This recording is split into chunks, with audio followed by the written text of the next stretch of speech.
while we enter the election period. So put your cards away. So no campaigning while we're here. Okay.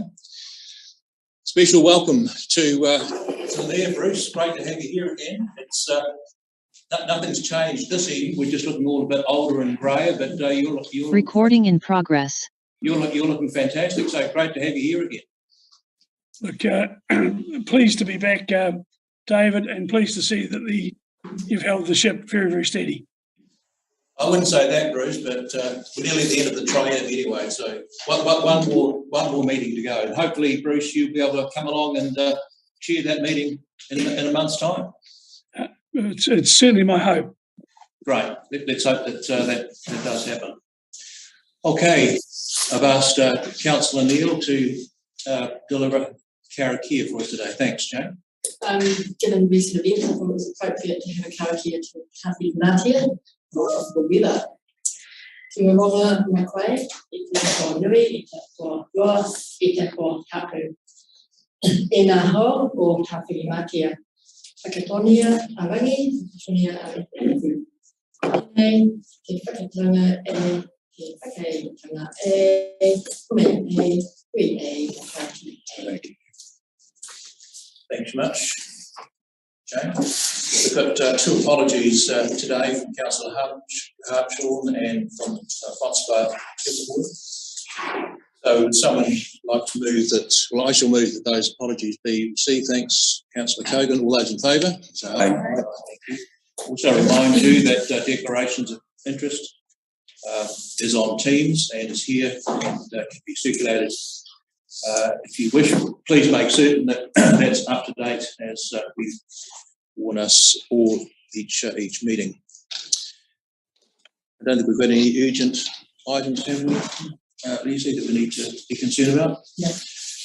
Okay, you'll see from your run sheet or your agenda that there is a slew of meeting minutes that we need to deal with today. So we'll do these in a number of groups. Firstly, there's the ordinary council meeting minutes of 28th of July. I move that those be received and as accepted as a true and correct record of that meeting. Would someone like to second that motion, please? Councillor Martin, all those in favour, please say aye. Aye. I approve that my digital signature be added to the confirmed ordinary council meeting minutes of 28th July 2022. Then you'll see following that there are three sets of committee meeting minutes which need to be received. These are the Audit and Risk Committee meeting of 12th of May, Cycling and Walking Subcommittee meeting of 19th of May, and the Chief Executive's Review Committee meeting of the 23rd of June 2022. I shall move that those three sets of minutes be received. Someone like to second that, please? Councillor Davidson, all those in favour? Aye. Aye. Thank you.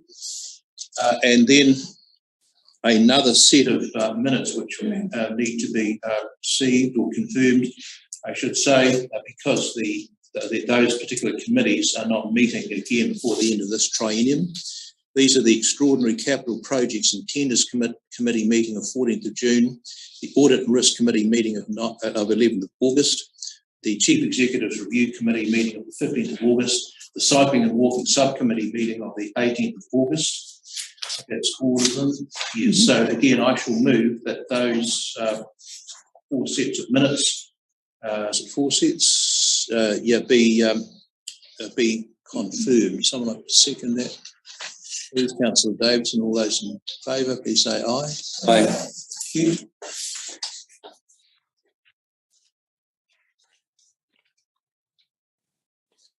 Okay, that's that. We now have the action list. Group Manager, District Assets, Scott Baxendale, to deal with that. Thank you, Scott. Bruce, are you hearing us okay? Loud and clear. Thank you. Good.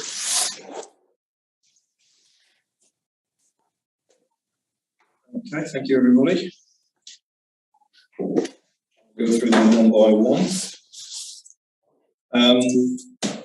Speed limit register review stage 2, further to the last meeting, we are now halfway through the consultation process on this. Feedback to date has been mixed and slow, although there is large support for speed reductions around schools, which is being planned as part of the latest Waikatahi rule changes. So we just need to see how that comes out, and we'll come back to council with it. Ross Chinese Gardens flooding issues. The work is nearing completion, as it was we discussed at the last meeting. The outlet is in place and it's due to complete September. We are aware that the lake level has risen of late, mainly due to the impact of weather conditions. And the lake itself tends to act as a bit of a buffer, so it rises before it then flows out. And we've got somebody going out again tomorrow to have a further look at what's happening there. But just to remind councillors, it is a community project and not something that the council is directly leading. In relation to Paki Waitara building, there's no further movement since the last meeting, and that has been parked and postponed for the time being. And the same issue applies to the council building. In terms of the racecourse development, there was a confidential presentation at the last council meeting, and we are continuing to work on that. And we need to do some final negotiation discussions with the funding agent towards the end of October, beginning of November, and we will be coming back to council at the next session with a more detailed and outline proposal for councillors to make a decision. Gambling policy is on the agenda.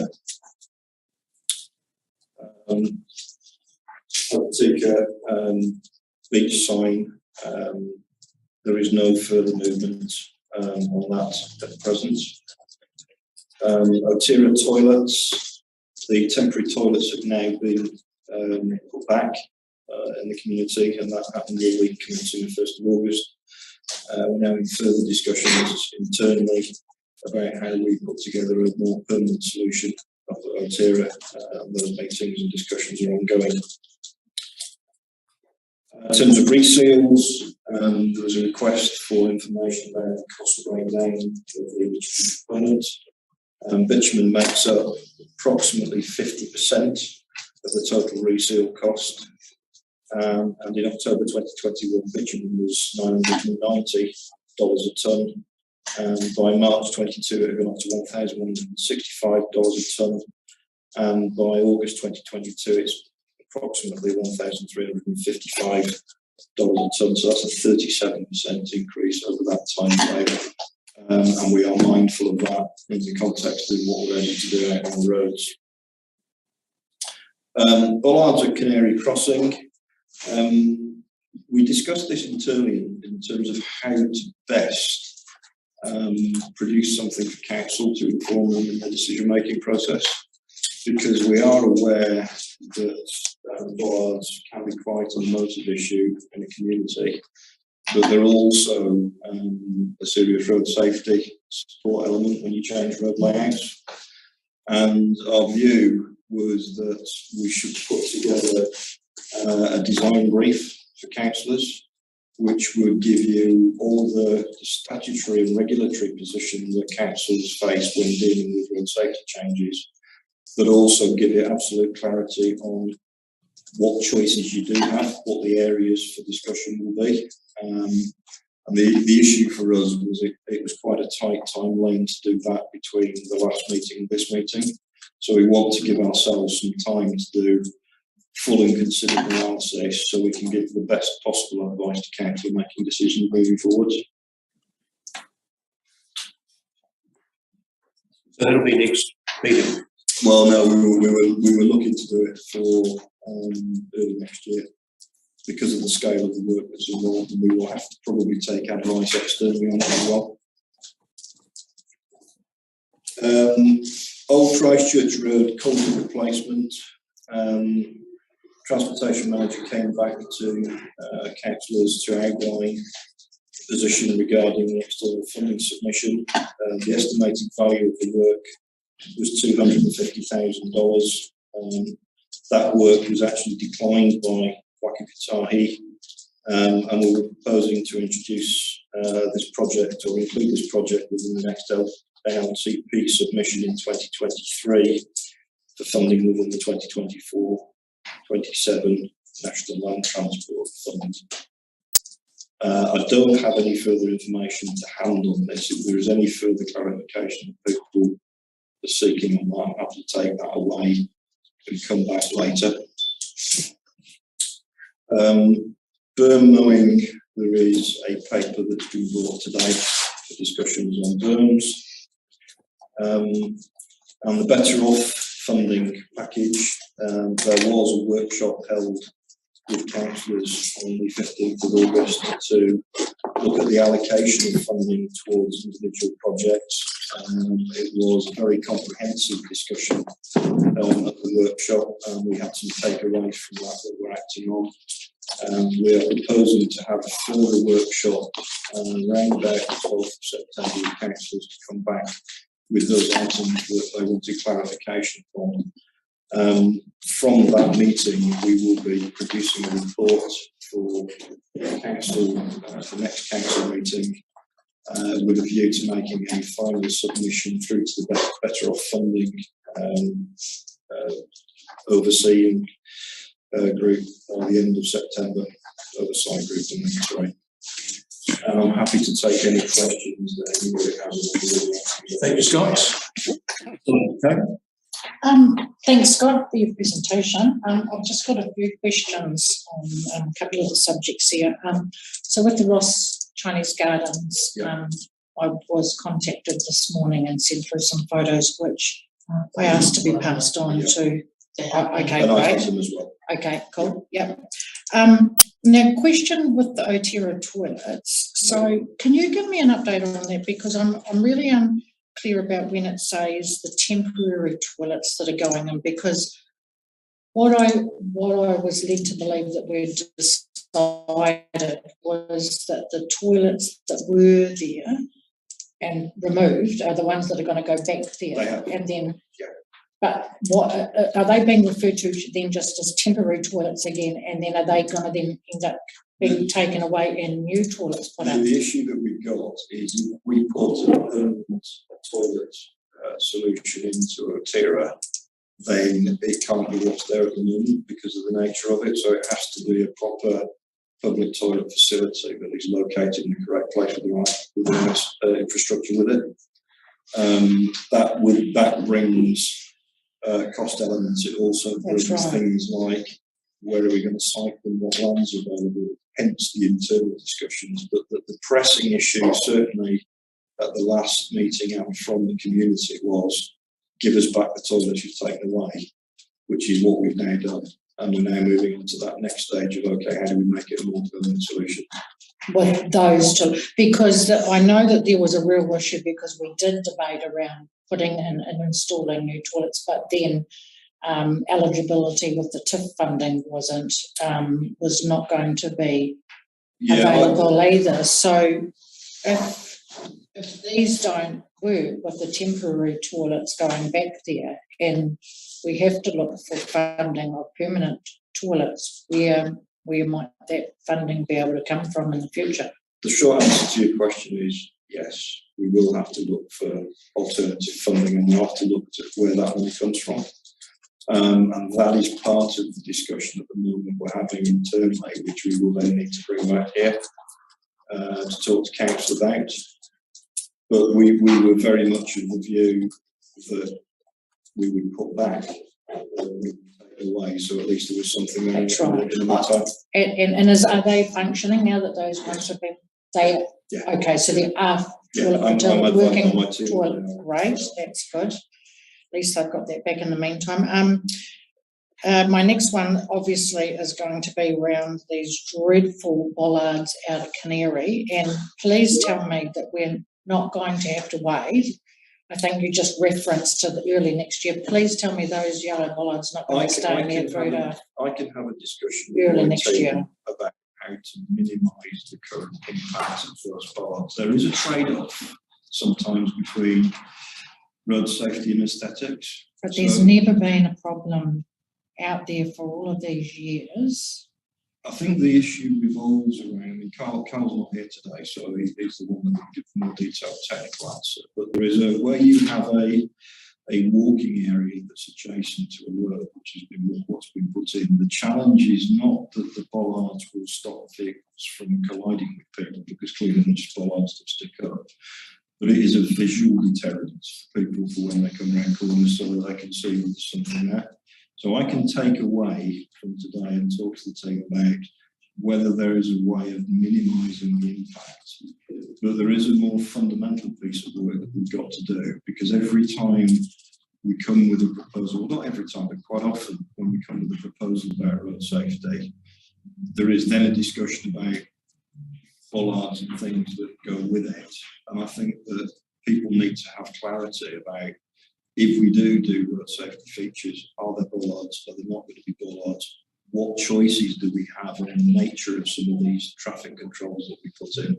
And that's the proposal for February. I'm sure that they can come up with a better method other than. Well, I can go away and give an update so that when we come back to September. Just to pause on that, though, is the issue not the bollard, but the colour of the bollards? If they were white, for example. No, I mean, why? No, like I mean, I lived out there for 14 years, and yes, you can argue now that there's a crossing there, but I mean, there's a footpath there. I'm not aware of any near misses even that have ever even happened on that bend, and they are just an absolute unnecessary eyesore for a sweeping bend. I mean, I could think of a number of sweeping bends where, if that was the case, you'd need to, put something there as a deterrent.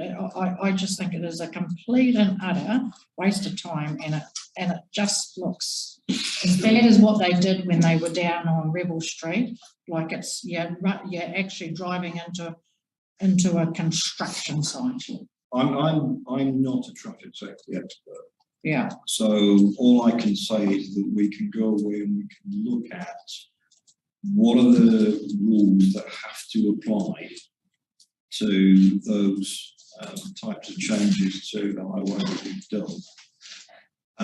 And we just need to be mindful of the risk associated with, if we do get a difference between what councillors want and the prevailing rules on road traffic, we would have to err towards the rules on road traffic,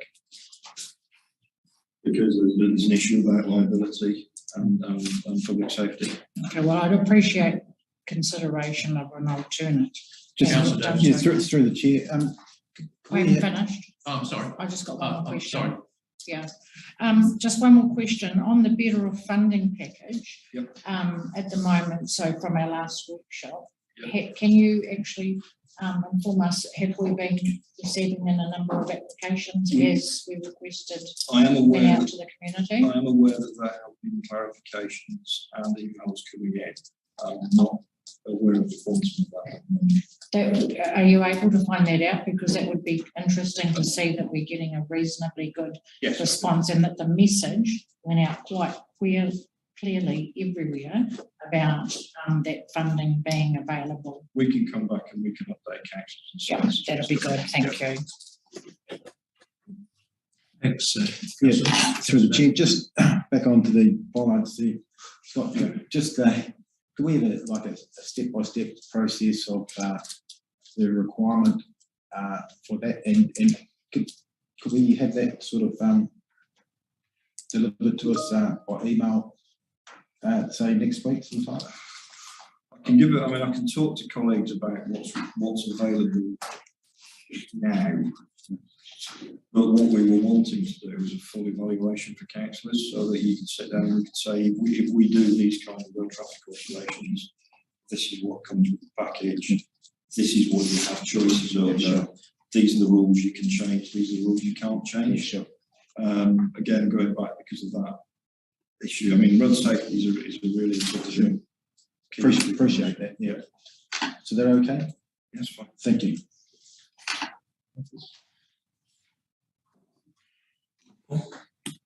further on the plastic monstrosities. I hope it's not a matter of trying to justify these bollards. I mean, you don't need to be a road safety expert really to be able to judge what's right and what's wrong on this site. There's a bit of common sense. As Councillor Jenny said, there's never been a problem there before. And really, I don't see the difference between cycling on the cycleway and where it follows the road and cycling on the roadside as it's always been. I don't see any difference there.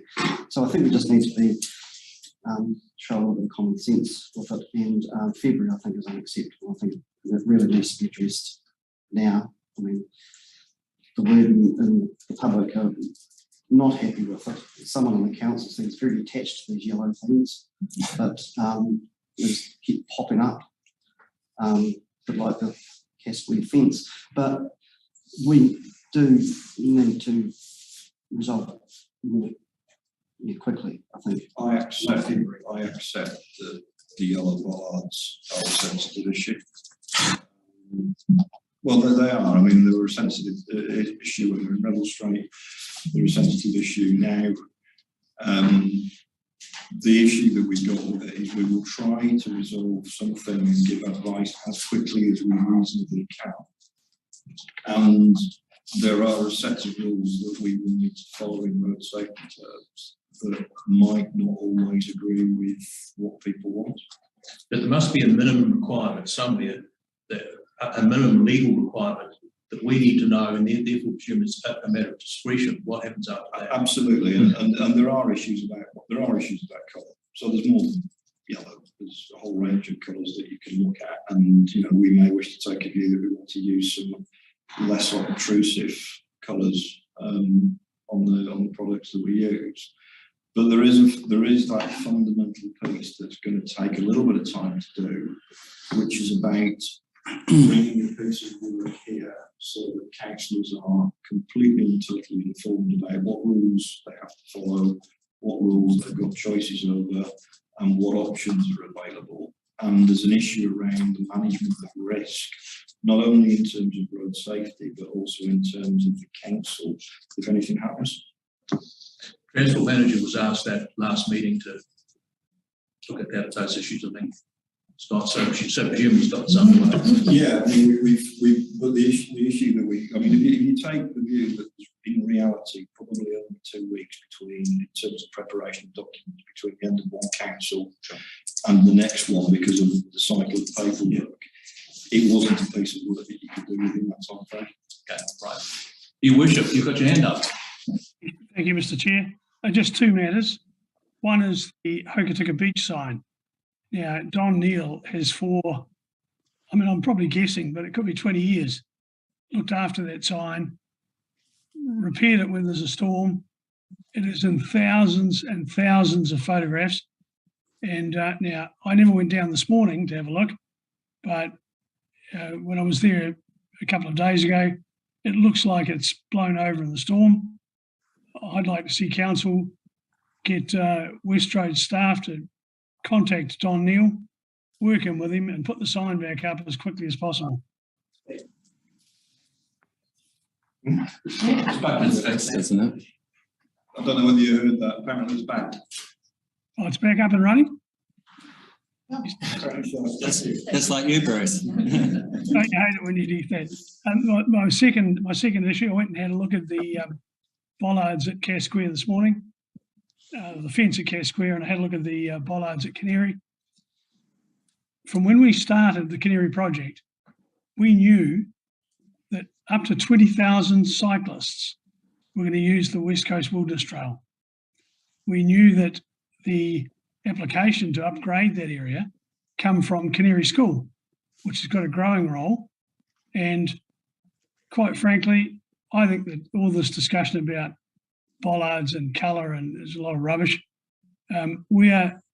My priority, and I believe it should be all of our priority, is looking after the cyclists and looking after the kids that use it every day. And hey, it's nice and clear. When even coming in today, there were 4 kids with their bikes, safe, no mucking around. So we can get all emotional about it, but for me, the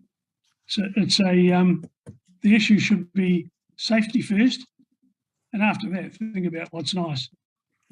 With Care Square, Scott, love the fence. Looks great. I have no idea about the ins and outs of the budgetary process for it, but it's going to stop a whole lot of plonkers driving their cars on the square. Kids, you know, it's great, and they look absolutely first class. So, just my thoughts, possibly contrary to some, but that's fine. Thank you, Mr. Chair. Thanks, Bruce. Councillor. Okay, cool. So strategically, that plan's good. I think getting that options paper around road transport is good for a future council to consider, but we won't be ready for us. But in the interim, I think those bollards should be removed. I think they're completely unnecessary. And then if you do get that report and there is a safety requirement to have the bollards, and that's adopted by the council, then the bollards or whatever form of demarcation is required and agreed can be installed. I just don't, I think they've got to go. You asked that all of them be restored, removed, or well, we're spending time when we should be doing a whole lot of other things. We're getting emails about bollards continuously. We're getting conversations about them. If there is an agreed, required safety reason for a demarcation, and that comes as an options paper to a future council and they make a decision, that's fine. But right now, for that community, and those people that live there and are affected by that, they don't require them. And I think we should remove them, and we should then let the staff proceed with that options paper to the future council. I would say that without the detailed knowledge of what the legal requirements and regulatory requirements are for that, highly risky, and that I would look at it the other way around and say we need to have clarity on what the public safety position is first, and then if there is less of a requirement, then we may wish to take a view to do that. But there is a whole issue around not only the public safety of the people that are using that area, but also a contingent risk on people around this table in case something happens. Well, people are still using the road to cycle on because it's easier to do that than navigate the cycle crossing. So it's an academic argument. I can't take an instruction to do something that might be regulatorily unsatisfactory. Yeah, no, so at the last meeting, the transportation manager said that exactly what you've said to us today. They would go away, investigate the options, report back to this meeting, and that update is, we'll now do that for February. Slightly different in that what our view was, for right or wrong, was that we would bring back a comprehensive proposal to council to look at what you actually are allowed and not allowed to do when you do road alterations, to make sure that you're fully informed. Because the view that we had was that otherwise that you're likely to be having the same debates and discussions every time you do a traffic alteration. Completely understand that, and I agree with the strategic overview of that. That may be an issue on my part that I need to take, I need to accept culpability for. But I can take away. I'll discuss with the transport manager what we are actually allowed to do in relation to that piece of the road, in terms of trying to balance the road safety issues against the aesthetics of it. We had the same debate on Revel Street where the yellow bollards were there. We were told by staff they were absolutely required, they were essential. And then suddenly, when the public appetite was, they weren't palatable, they were removed. So to me, you're asking me to comment on something that's not my field of expertise. Well, I'm asking that we made a decision in the last meeting. I thought it was put putting it to bed, actually. I thought they would be removed and we would get an options paper in the future, and that's changed. It was really clear, I think, the appetite around the table last meeting to remove them. I may have been at a different meeting to everyone else, but that's the meeting. I recall, I thought what we decided was that the transit manager was going to come back to us at this meeting with an indication of what the minimum legal requirement was, so that we knew what our legal obligation was here, and then some kind of decision could be made once we knew what we're actually obliged to do. I don't know what we're obliged to do. It can't be that hard to find out what the obligation is. No, we'll come back. Can we do that outside of the meeting? Can it be circulated to councillors? We'll arrange for something to come out to council. Councillor, Yeah, on the bollards, good to have you back, Bruce, because I actually agree with you for once. Becky Spray! It's taken a few years.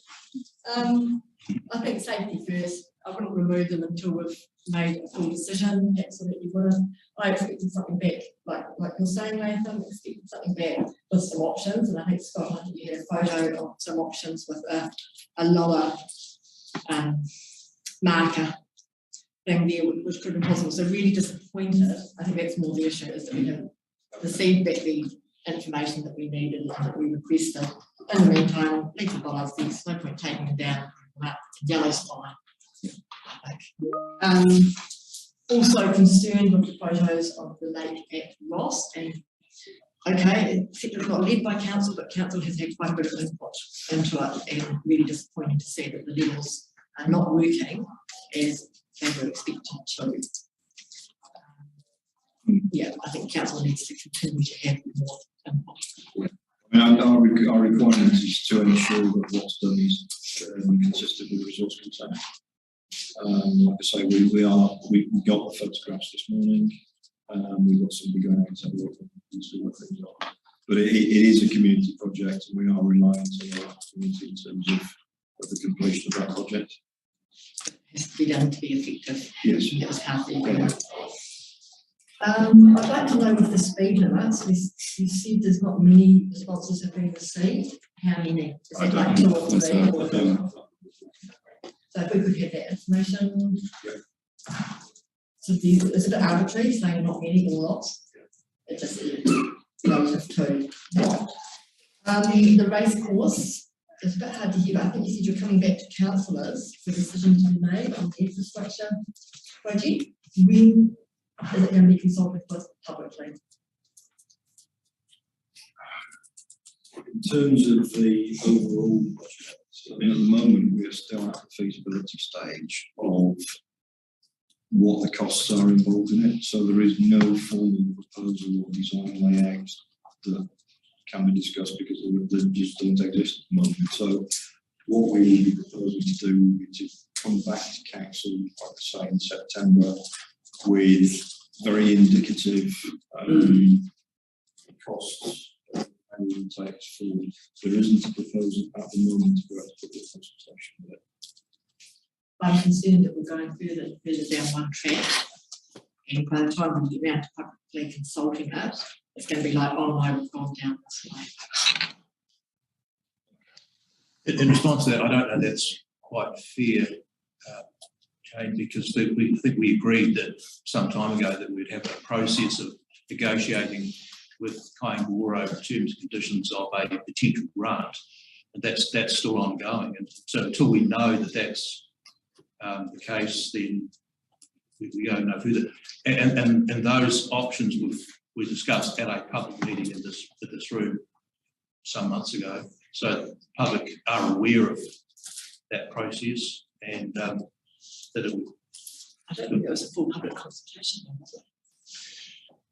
Well, it was a public meeting that an awful lot of the affected people turned up and had to say it. So that's not consultation. It's hard to know what it is. So I think it needs to be properly publicly consulted. I don't think that would meet public consultation requirements at all.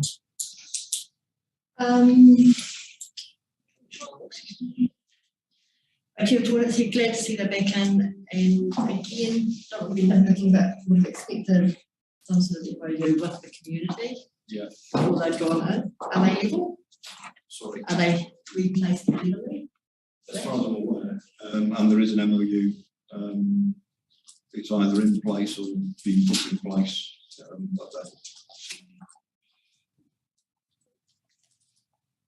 Thank you for the figures for the resealing, for the bitumen. Good. Are we discussing Care Square fence at this point? So I know Bruce made a comment on it. Can I buy 2 cents worth? It needs to be a safety fence, in my opinion. If the skate park is going to go there, we're going to end up doubling up. We put it, it's an attractive enough fence, as long as there's access, various places for people that can't climb over it. But in a year's time or whenever, when the skate park is extended along there, are we going to end up with another fence? Because if we are, it seems like a waste of money. Okay. I mean, certainly in terms of what we've put in at the moment, there was a real concern about public safety in relation to vehicles going across and being people around, and it was put in to kind of manage that vehicular and sort of children people side of it. The timing of it is, it has taken a long time to get the materials through. I mean, this is something that was being looked at 6 months ago, and it's taken that long to get things through to be put in the ground. Through the chair, I live very closely and have seen quite a few things that have really turned my hair when I've seen vehicles driving in and out of the pedestrian entrances when people are walking through. If that was a child, they go extremely quickly through the pedestrian. I've got photos of it. I've taken photos because I've been horrified. In fact, myself walking through there, have come face to face with a youth coming very quickly. I jumped out of the way and I said, hey, this is a pedestrian entrance, and I got told to F off. So we have which entrance? the pedestrian entrances on the corners. They come through there at such speed. Quite easy what you're saying is they absolutely agree that it needs to be restricted to vehicles, but for children, the safety things that they can't run out, and the rechain fence that they can stop kids. You know, before the argument has been about the fence. Before there is a fence, it's just grass piece or pedestrian entrances and things like that. So we could look at that kind of fence, but there's also comments about the fact that people want to be able to look onto there, like Alan Bryant in their place. And I think the safety fencing for playground type areas is particularly important in the playground and in the skate park. I'm not suggesting it goes all the way around, but it does need to be in those areas where children are young children, especially around. Thank you. Councillor. On this fence, I don't think the issue now is fence or not a fence. The fence is built. I need to understand, because how did this eventuate? Did it come through any process at this table or in this building? If it's been in plans for 6 months, why was it not shared with us? There's a lot of questions here around process. The fence is built, the money's been spent, but somewhere someone has to take some responsibility and say, we did this under this delegated authority, or this was in the budget, or this was planned. And at the moment, I don't think any elected members knew about this fence until we saw it. I'm not sure that's true. We believe that it was discussed as part of the master planning for the Cass Square itself, as far as the skate park and revitalising the playground equipment and plantings. It was all mentioned during those meetings that we've discussed Cass Square. Well, I would disagree with that. I don't think we've ever given a directive for a fence to go around Cass Square, or maybe in a master plan conceptual discussion at staff level, there was Cass Square needs a fence or some sort of way to restrict vehicle access, but I don't think we've ever had a proposal to put it into the budget and achieve a fence. We actually proposed a fence. I think it was just part and parcel of the discussions around it. I don't think we've actually said, oh, we're going to put a fence around. That's what I'm trying to understand. Like, where did that come from? Yeah, because it hasn't come from staff, obviously. It hasn't come from elected members. Who made the decision construct this fence, and is it budgeted for? And was it in the CapEx budget? Do we know any of those answers to those questions? Because my email's still unanswered on all I of think this. we would have to wait until the chief executive returns, because he may have more information on that. I just, it's like the bollards all over again in terms of process. Things just happen, they catch a lot of people by surprise. The big question is, you know, a fence like that probably does cost $40,000, but was it budgeted? And if it wasn't budgeted, where are we going to make savings to achieve that outcome of $40,000 required? We just went through the annual plan. We cut a lot of things out. We cut out things that were nice to have. Well, who So we have to wait till Simon comes We'll back. have to wait till Simon comes back and we'll bring it to attention.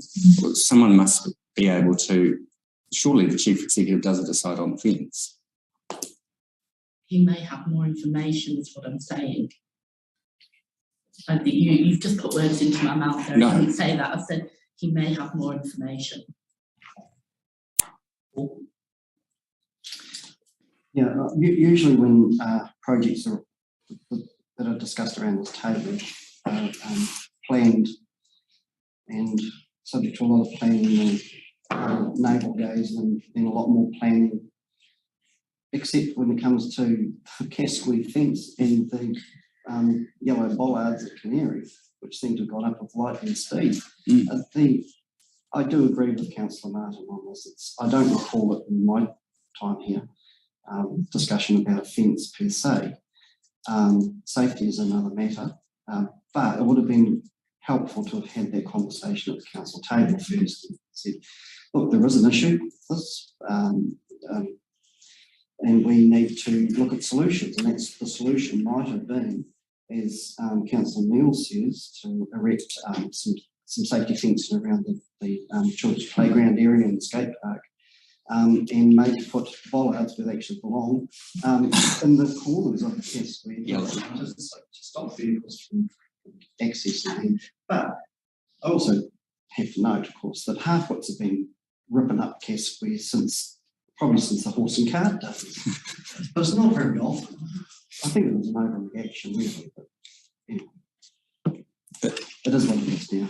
And further to what you're saying, Paul, I think it's just the buck stops with us.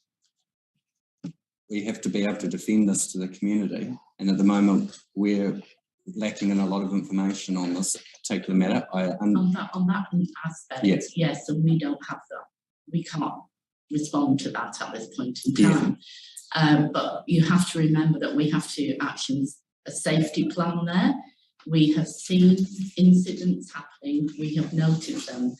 If there was an accident where a child was hurt because somebody was driving onto the pitch or through the pedestrian entrance, or a person, doesn't need to be a child, or worse, killed, we have PI insurance, and that's a risk to us, because if we have a known issue that we know about and we haven't dealt with it, then potentially we could either lose partial or all of that PI insurance. And look, I understand what you're saying, and that's the missing step here, is taking that knowledge of the risk, bringing it to this table and saying, here's the risk, here's how we plan to address the mediate the risk, and this is how much it's going to cost. What do you think? And that appears to have been missing. It may be that, you know, there is a delegated authority to a certain amount of capital, you know, in emergency expenditure. There is. Yeah, that's there right. is. Yeah, so I acknowledge that, but up to 100,000. correct. Yep. Yeah. So, we can provide you. but Yeah. can we get that before the next meeting? Or Simon's back on Monday, so we'll be able to look further into it, but that side of it we can't comment at this moment. Councillor Coe. I'm just going to actually reinforce what Councillor Martin has actually said. I think probably one of the main issues here, and I certainly agree with you, around safety for the park and anyone that's actually using it, not just necessarily children. I understand around all that, but I think the missing part, once again, that I don't believe that we've received is a proper discussion around this and actual concept drawings of what the proposed work that was going to be done at Cass Square looked like. It was a little bit like, you know, and I mean, I have to, I'm sorry, refer back to Rebel Street. You know, we didn't get the bigger picture of what was going to look like as a concept back then, to then be a consensus around that we all agreed on why, you know, that was actually going to go up the way it was going to go up. Well, the same as with Cass Square. I am definitely not conscious of any meeting where we talked about any fencing going up at all. In fact, in my map, the only conversation I remember talking about with Cass Square is we talked about the park and how old park area for the children was getting, and the opportunities that we were looking at even for external funding to update the park.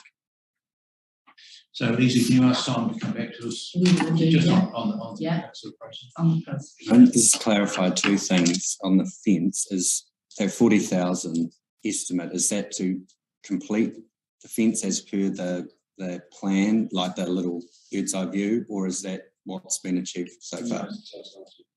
Okay. And the second thing is if the fence I'm hearing was installed to stop vehicles accessing. Yeah.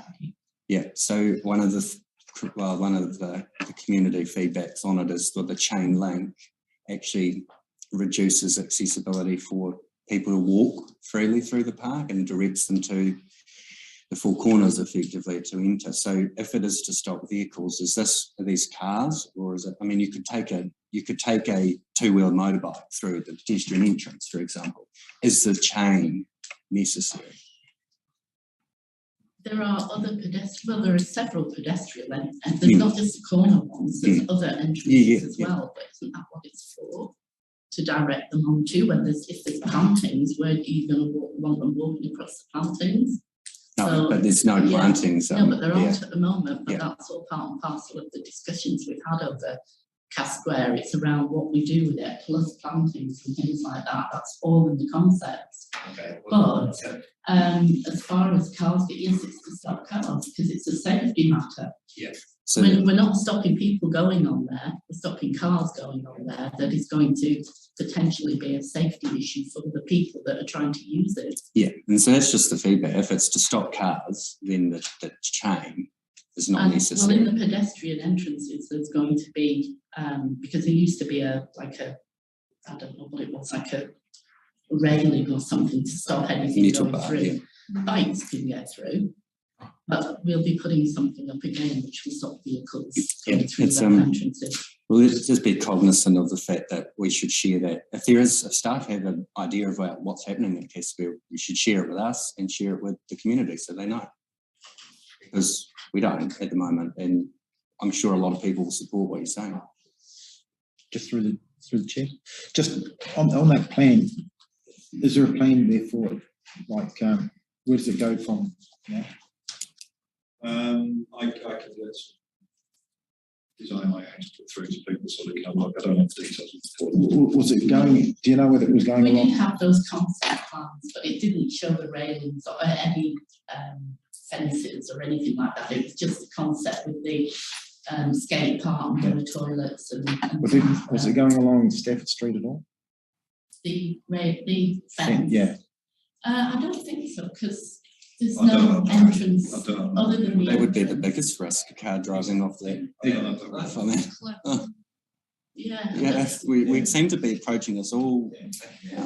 Yeah, I don't think it's going on now. No. So we could have a look at that draft sort of plan? Yeah. Oh, thank you. Right, away from those issues, this reseal issue is like a concern, but telling us the price is like telling us the price of fish in China. How does it impact us? Are we going to do less or are we going to do more and go over budget? I think the view would be we'll end up staying within budget and doing less.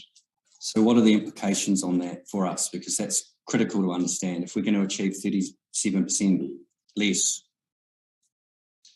Well, the issue will also be around timing. Is the market likely to improve? Is it likely, is it a delayed process that we would stay instigate? I mean, we can come back with a paper to council that outlines what the implications of this will be for the investment in resale. Are we still looking, like, because we'll have measures soon in the financial update, but are we still looking to achieve our reseal targets for this financial year, or internally have you reviewed those targets? Well, we tend to do it over a 3-year time frame because it links in with the Whakatahi timescale. So there are things that move back and forth over that period. So like I say, we can come back with a paper that outlines what the timelines are for a whole range of things. I think that's essential. It's our biggest spend, roading, transportation. We need to understand if we're going to be not achieving the KPIs that we've consulted with the community due to a factor such as cost escalation. I want to understand what roads we're not resealing. Thank you. So, Chair, my question on this was with the 37% spike in the cost of bitumen and reflected in probably 37% reduction in the amount of road resealing. Who decides what the priorities are? That would be something that would be, if it was of a substantive nature, would come here. Yes, I would expect it would come with some place to hear that.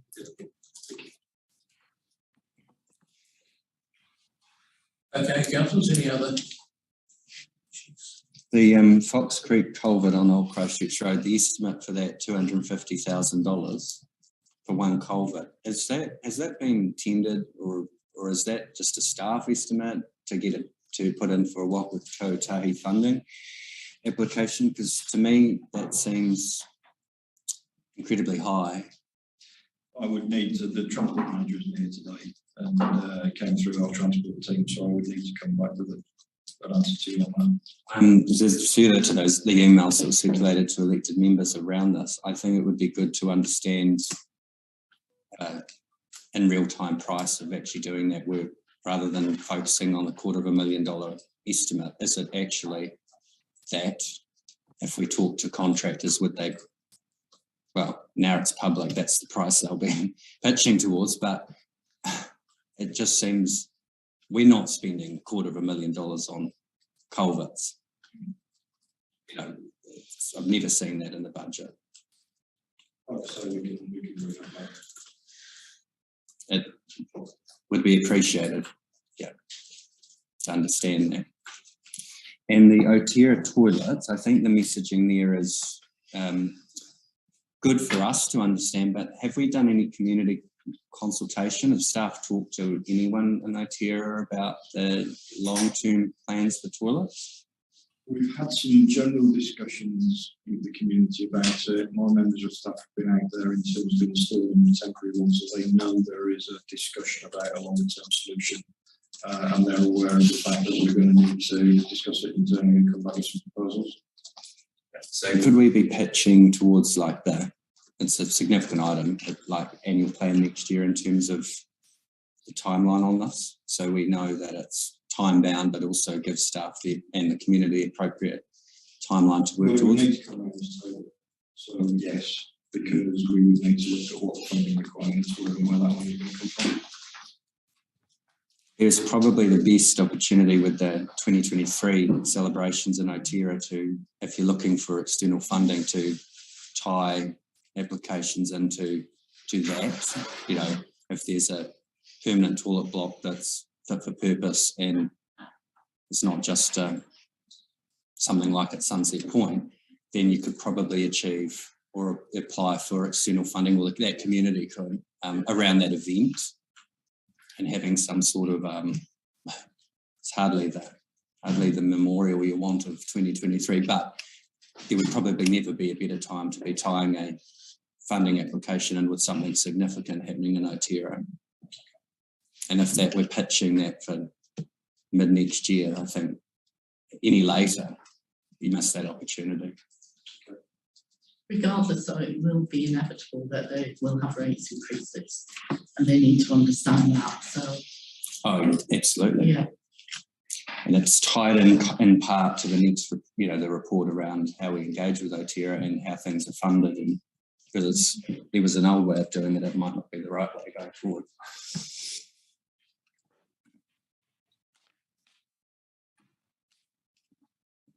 So can we have the actions read back to us that we've just decided, so we're all really clear on where we're going, so we don't get to next month and go, we thought this was coming, but it didn't come? Is that, or could that be done later in the meeting, or? Can give you, I've got some rough notes here, but I go back over this and yeah, but I can do that now if you want. Yeah, good. Yep. So the speed limit, Scott's going to find out specific numbers of feedback received. What else we got here?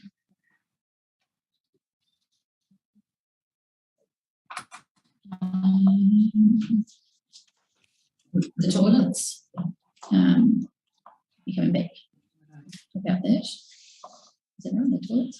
That's through the annual plan. Sorry? The toilets isn't necessarily a report to the next meeting. So we've got the step-by-step process regarding the bollards. We want the bollards. Sorry, bollards in front. Yeah. We want the responses that we've received from the submissions to the speed limits. Yep. We want the Casquare revitalisation plan, and we'll also get some info from Simon next week to what his understanding over that was. We've got the concept plans for Casquare to be circulated, so that was where we have the skate park, etc. And the roading to come back, the roading information regarding KPIs and the culvert and ulterior toilets, either through the annual plan process or another process at that time. Well, can I just be really clear on the roading KPIs? It's the implications of the increased costs. What are they? What bits of road are not being sealed? Yeah. And if they're material, yeah, then we need to make those decisions. Yeah.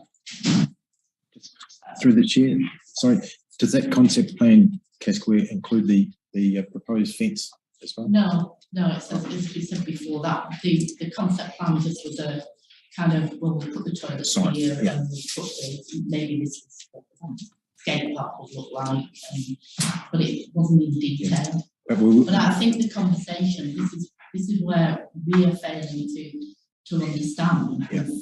We only believe it was kind of part of the verbal conversation. It didn't appear to be on any plans as such. So we're going to get a sketch plan of the fence next week. I think we have that. I think because that was in the paper, I believe, wasn't it? Yeah, it was already in the paper. There's a bird's eye view with a few red dots on it. Yes. Someone's whipped that up pretty quick. Subscribe to the garden. Hey, no politicking.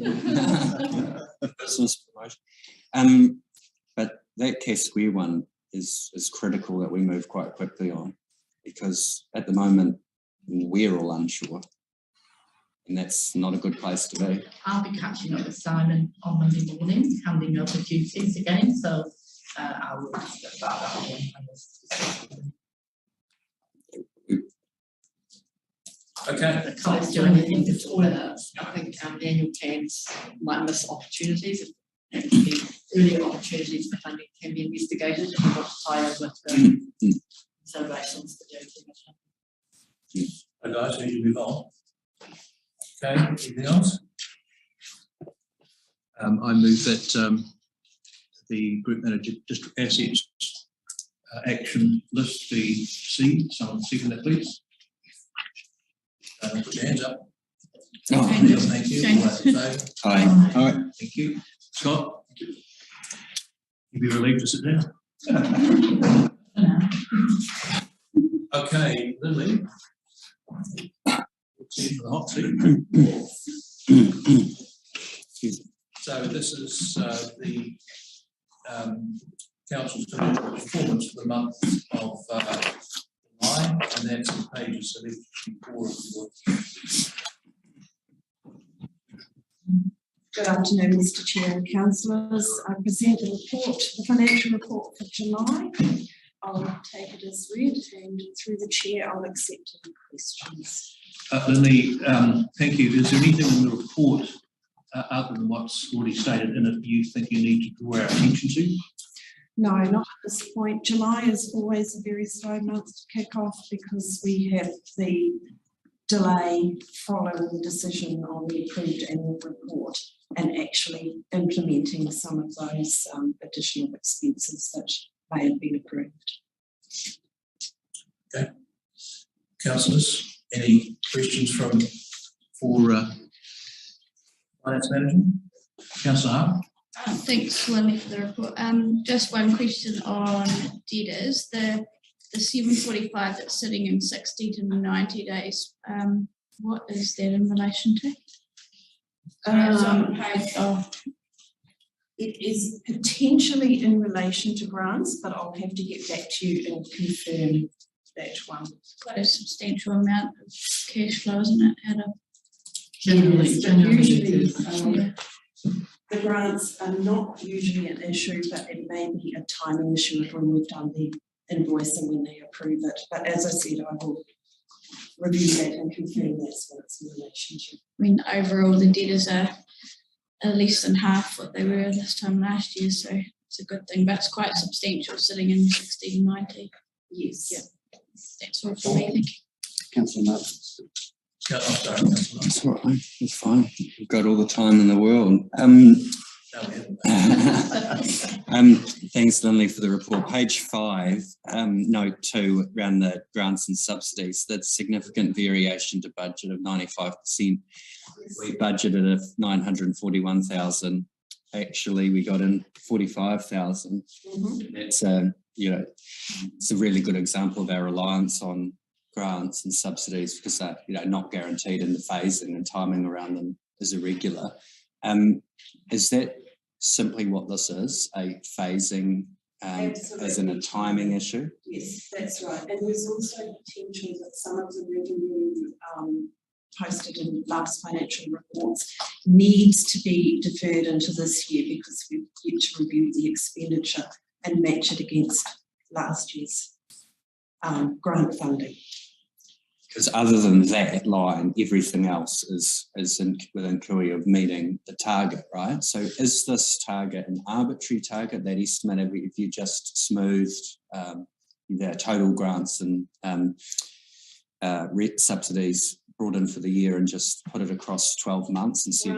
Grants is basically smoothing. Other expenses are allocated usually based on when we expect them, but the majority of expenses are just spread over the 12 months, so it becomes a timing issue. And my second question was around the swaps, the $250,000 loss on swaps. Have we can you just talk to us about that so we understand, is that a material? Last year we actually had substantial gains in swaps. Yep. I think over about 600,000. So this is just a turnaround of those. Have we done any hedging against future losses on swaps? Have we? I mean, with Rachel's here, but yeah, that's. Have we got any? What are our forecasts? I guess maybe it's a good question if asked Rachel in relation to this and the swaps. Where do we think this is going for them? Well, we have been in an asset situation with them, which means we get interest back for them. That's why the interest received is higher than budget, because we've been on the receiving end of that. But hedging, what that does is to give us a fixed rate for our floating rate, so we always know how much we're going to be budgeting for that. So what is has our budgeting changed as a result of this? Yeah, what we get for our swaps budgeting is our Treasury advisors, PwC, to provide us a forecast as to where they'll be. But you have to remember, it's not real money, and it does move around quite a bit depending on what the market's doing at that moment in time. Yeah. So you're confident that we're still on track to meet budget? Yes. In relation to that matter? Yeah. As well, what we've talked about as well is because it's not real money, it's not a cash figure. It's monopoly money. It's monopoly money. So well, it would be if we were to actually realise. If we were going to realise the asset swap. It would be cash, but we wouldn't. So it's not. And they're usually tend to go towards an asset situation as they're maturing as well.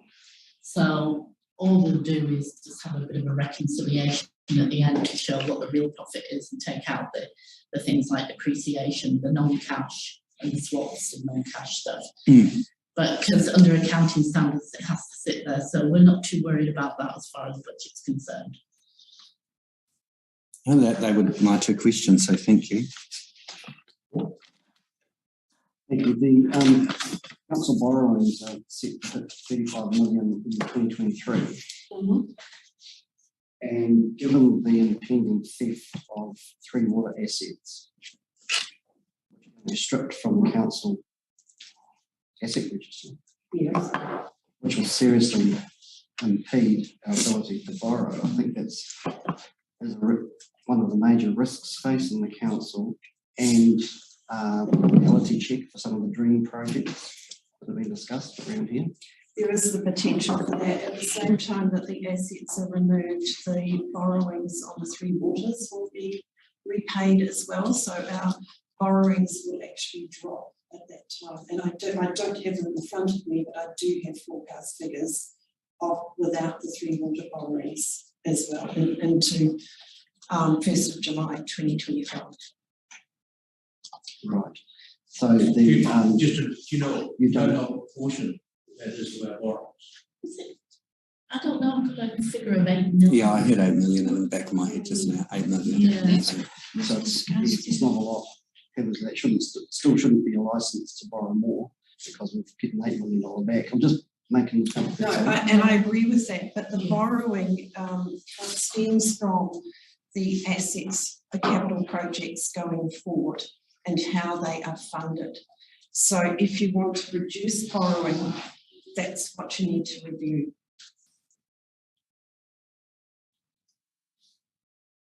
And the dream projects. Yes. The biggest borrowing will be the replacement wastewater treatment plant for Hokitika. But that won't materialise on our balance sheet. Anyway, that's right. It won't be our problem. That's one of the new entity. That's one of the positive aspects. Maybe. Well, who knows? That's a political discussion, but see at that rate, I mean, Greymouth, for instance, is going to benefit because they've got $30 million or whatever their debt was for the sewage scheme up there. It's all going to be paid back into their coffers. Whereas here, which Hokitika had the foresight to have done the sewage scheme 40, 50 years ago, and now with a new wastewater system proposed, irrespective of that, so there's nothing to repay. No, but if it was done 40 or 50 years ago, it would also have been repaid. And So depreciated. we would not be getting anything for that asset. Any other questions for finance manager on that? Well, the only other thing further to what Paul said is that debt position is forecast based off the time of adopting the budget, isn't it? And the actuals are tracking. So if a project actually is deferred throughout the financial year or delayed or carried forward, at the moment it's still realised in this debt position. Exactly. But the debt is very unlikely to hit those. That would mean that we achieve every capital project in this calendar year in budget and in delivery time. And we know that council straddles projects over multiple financial years. So it also includes carryover from last year as well, but the likelihood of us, due to all sorts of reasons, staffing, consultants, everything, the likelihood of carrying out the full capital projects programme is probably not going to happen in so that wouldn't be realised. one of the things that is helpful in the past and is certainly helpful when you look at the agenda for the Finance Audit and Risk Committee is that traffic lighting of the capital projects in the past. That's a couple of years ago now. But that, because what we used to receive was that, and it might be that informs a quarterly update to address things like you were raising, Paul, and other elected members were raising, but then we can see square fences, one line, you know, green, orange, red, as an example. Yeah. Yeah, I'll review that for the next. Because that will give us the devil's in the detail, and we need to see it. But actually, through the chair, but also my understanding through the capital projects is, because I remember when we first come on, there was quite a number of capital projects that we just had to keep rolling over and rolling over. But we've certainly made some real ground with actually getting on top of a lot of that, haven't we, over the past 3 years? Yes. Which I think is quite significant, that's actually raised, because even though we may still be out, when in a comparison to where it used to sit, I think, thanks to the council and the council staff and limitations that have been there as well. I think we've done very well to actually keep on top of the majority of it. That's right. In the last couple of years, there's been a huge number of projects, particularly around Three Waters, that $6.9 million funding. That's really stretched our resources. That has now come to an end. This year's project is a much smaller listing, fortunately. So I think DA team are in a much better position. Oh, and also, to be fair, thanks to the opportunities we've had for applying for external funding as well. Exactly. It's certainly helped that to a good degree, so, which is great. That has helped because we've been able to fund the project managers from that. So we've had the funding to bring that resource in as well. That's that missing piece that we're asking for. It's certainly I'm asking is like how much, and it's worth celebrating. It is buried in detail in annual reports, but it would be great to understand that quantum of over the last, call it 7, if we can access that really easily, as opposed to 10. This is the quantum of grant funding or external funding that this council has received, and I know there's difficulties potentially in accessing that information or time associated with it. But it would clarify a lot of misconceptions out there around our financial position if we could truly understand in a very simplistic form for the average person on the street. This is how much money council has brought in external funded projects. If this wasn't brought in and if the focus wasn't on that, what would have been the implications for our debt position and our borrowing and as a result rates? That's a real fact, Councillor Martin, and even actually even in the last 3 years, we're all well aware of how much external funding we've managed to source around the table, and I think it's important that somewhere that information is found and provided for the public to be able to also. I think your comments are based on your information request. The issue is not the capital funding we can provide. We can get that information without too much trouble. Not 40 hours at 80 now. Not 40 hours. No, not for just that, but you asked for a whole lot more, and that is where we've got the issue with time. Because it's not held in the format you asked for. No, I understand that. And that's the intent, right, is we have it held in a whole lot of different documents straddling many, many years, and it would be good for elected members to understand high level, the accurate detail. So just to clarify, that capital, the external funding, or the breakdown of external funding for the last 7 years that we hold financial information for, it's not archived. That would be relatively easy to access. We could fairly well get that within a shortish space of time. I'm not saying tomorrow. No. Well, but the capital side of it, we're not worried about. That's stuff we can fairly easily get our hands on. Well, in amongst that, there will be a lot of good news stories and things that should be celebrated and achievements recognised. So it actually, to me, is beneficial for this organisation, especially if next month there's going to be a roundup on the last 3 years. that information is critical. Well, Simon said he was going to do a summary of the achievements of the last 3 years at the last meeting. Yeah, and that's still. So hopefully that would include that information.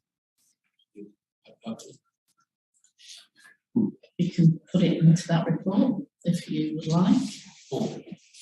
Not to detract at all from the achievements from that, but the external funding needs to be in context, of course, that this lolly scramble from the government was scattered throughout the country. It wasn't just Western, so it's not unique. And of course, prior to that was the PGF, which was another lolly scramble, both of which have come to the screeching halt.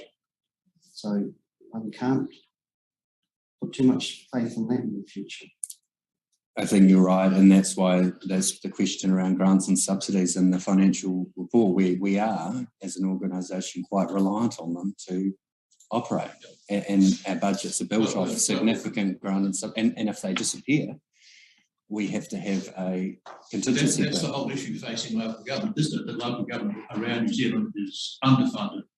The rating model is doesn't break it. It's not sustainable. We can't continue the way we do it without input from government. It's just the way.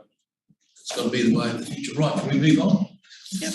Someone like to move the section of the finance manager's report, please. Yeah, I can move that. Councillor Hart, and second. Councillor Neal, all in favour? Aye. Thank you very much. Okay. Something non-contentious. I don't know where that fits in. Okay, so this is the community funding policy. So, Leslie, before you get into that, we haven't had a community funding policy today. Is that the position?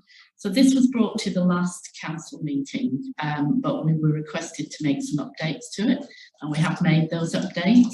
So we've just brought it back now for so can you point out the updates? The updates were around how we classified EV involvement and seeing them as a treaty partner and acknowledging that rather than being just as part of a diverse community. So can you point out where in the policy that is dealt with? 1.2, section 1.2. 1.2. Thank you. 1.2 says Jenny. Ah, yeah.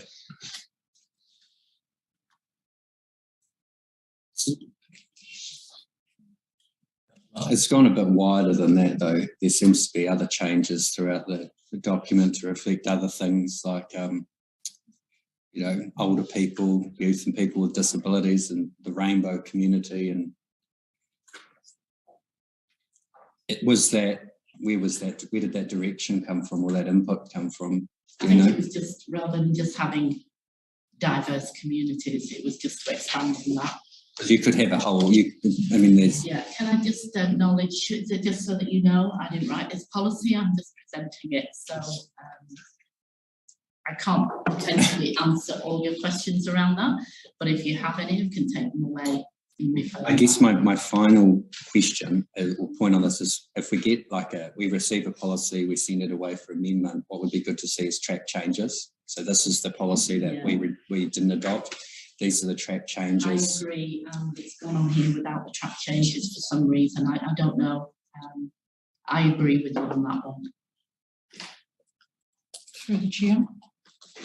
Just to I just actually wanted to raise on 1.2. I understand, you know, that we need to have the significance and therefore Māori outcome. But would it not have been enough to say council is committed to upholding the mana o te tiriti or Waitangi, having that sentence in there, rather than, like, it really divulges quite deeply even around council recognises that support to eligible kōpapa Māori organisations is an important way to realise Māori aspirations, because I'm just not sure why we have to go into so much detail when further down we've actually got, and I think it does cover it under inclusive, you know, where we reinforce their council supports program services and facilities, you know, for Māori, Hapu and Iwi, for Pacific people, for older people and youth, for the rainbow community. Is that not enough to generalise it rather than have so much detail under the 1.2 paragraph that's been put in? Maybe I could refer Councillor Madgwick to speak to that, because we did work with Councillor Madgwick to on the wording in this. Did you put the rainbow in everything in? I'll get to that. Thank you. So the first discussion paper on this had lumped the Māori in with ethnic community, and that's where I said that wasn't good enough. The council can't, on the one hand, claim it's a treaty relationship, and on the other hand, not honour that. And so there needs to be a distinction because mana whenua are not just a part of a minority's or other parties. So that needed to be distinguished, and so Sarah has done that. She went back, the other points that she put in they were her words, and they reinforce it. A moot point as to whether or not they're necessary, to be honest. I do wonder about the inclusion bit. It seems to have gone a little bit too far, where and I'm at risk of being lynched on the street here. I'm going to say with the rainbow community has been identified as a priority. I'm going to speak on behalf of the majority of the heterosexual community that is not recognised with this. I do think this woke business has gone a little bit too far, lurched too far, and pull it back. All good luck to the rainbow community. I'm not disparaging at all, but I don't believe it has a place in this. I realise you didn't write the paper. I just think that it's just, I think it's, some of the wording is a little bit too heavy in the policy and should be reduced. You talking specifically about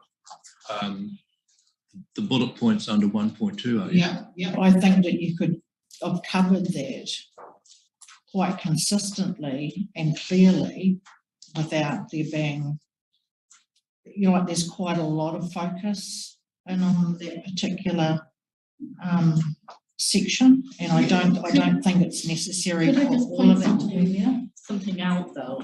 Can you just remember what this is about? It's about the framework for how we actually, regardless of who it is or what community or whatever it is, it's a framework for how we actually decide on how we allocate funding for any external or internal council funding to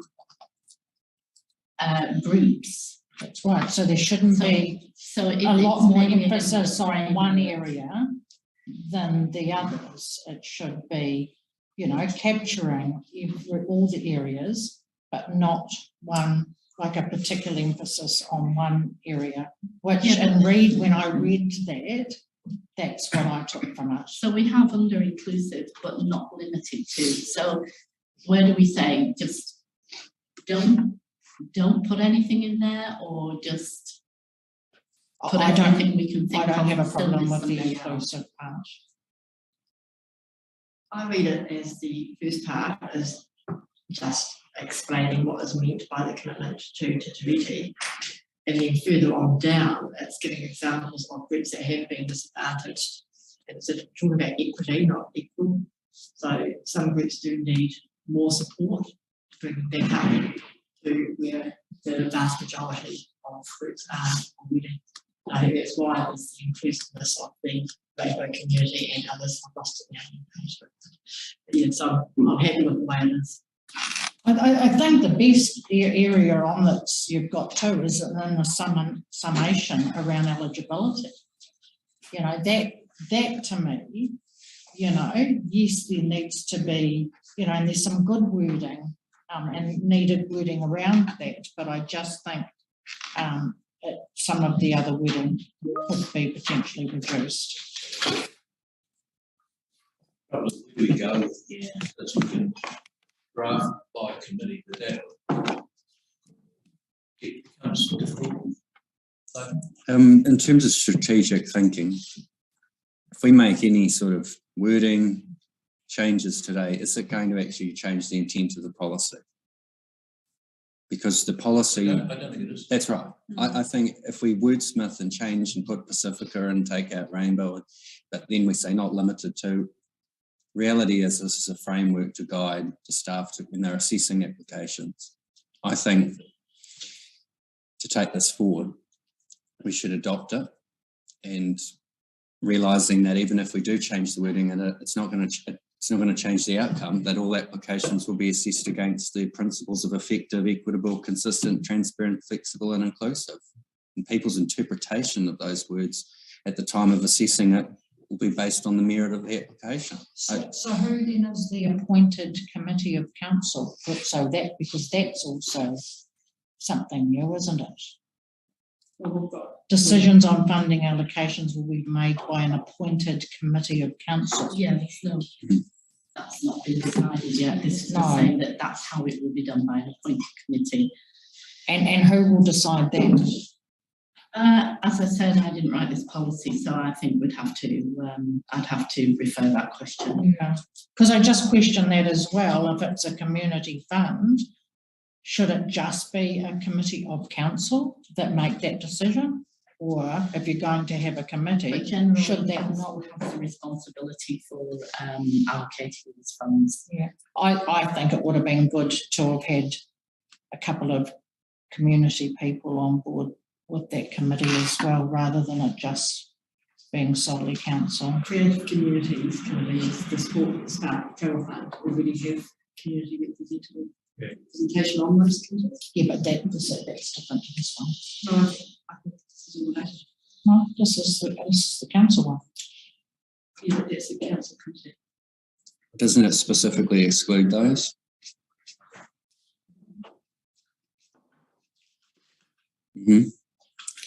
Pretty sure it specifically excludes those committees as if against this policy. Yeah, it does. But you're right in terms of the makeup of the committees. Yeah, that's something that should be. Well, it's a secondary motion. Can we not just say, till such time as it's changed, that the committee of council will be the full council? Because the first thing to assess against this policy is the Better Off funding community applications, right? And that'll be done next month. That's going to be done by the council, isn't it? So can we not clarify that the committee of council is all councillors?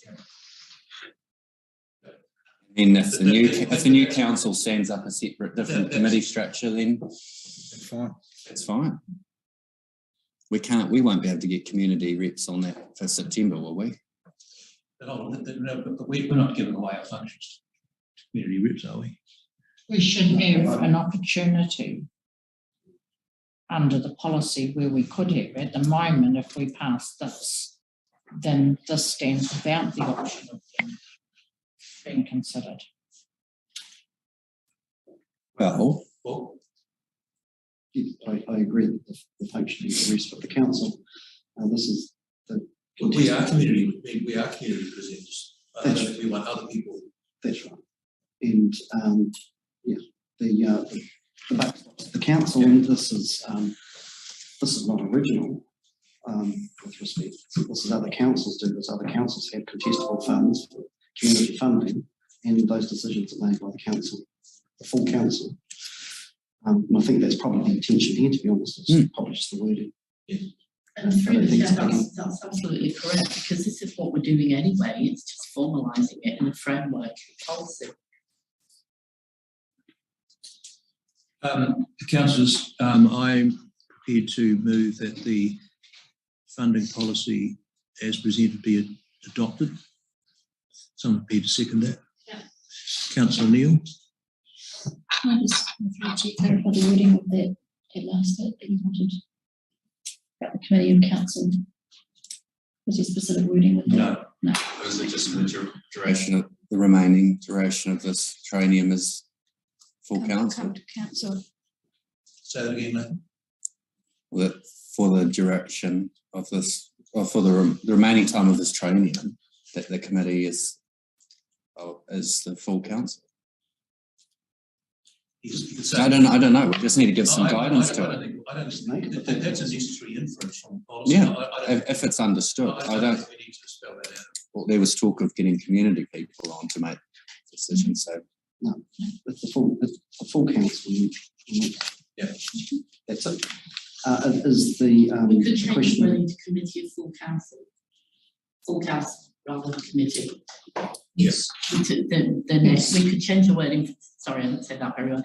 Change the wording of committee to full council. Yes. Yeah. And through the chair, is there also going to be a tweaking of the inclusion clauses? Seems rather arbitrary. This is the one that has the that's singled out Give me the clause rainbow. number. 2.2, I think it was. 2.1, 2.2. Just about.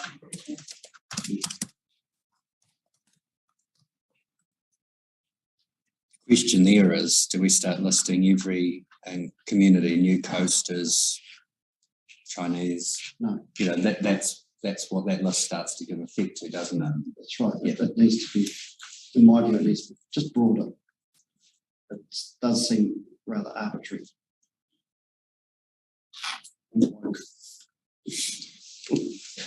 Well, I think you could broaden 1.2, and if you say, yeah, the other one, which is, what is the other one? 2.1, 2.1, 1.2 and 2.1.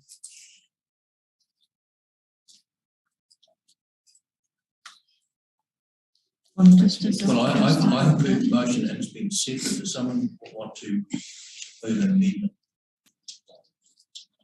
Moving, are we, just so I'm clear on what Paul, realising Paul can't do this next step, but is that removing 4 bullet points and just saying communities that place people and attribute, full stop? Is that the amendment you're seeking?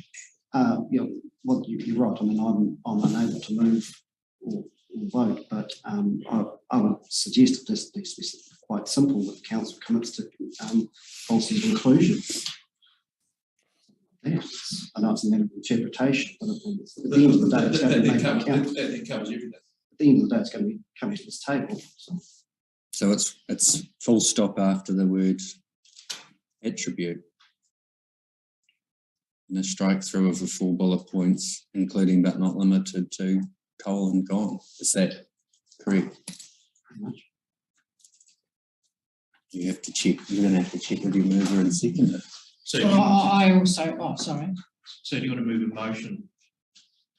Councillor Martin, amend that. Who moved the first motion? Are you happy for those amendments? Yeah. Can you just, by way of amendment, move it?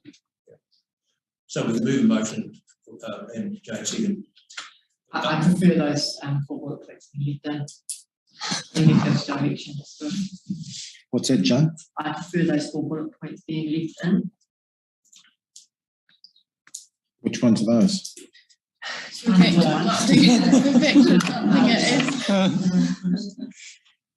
Specsavers, Tanko. Specsavers. Back to adopting it as it was. This one here.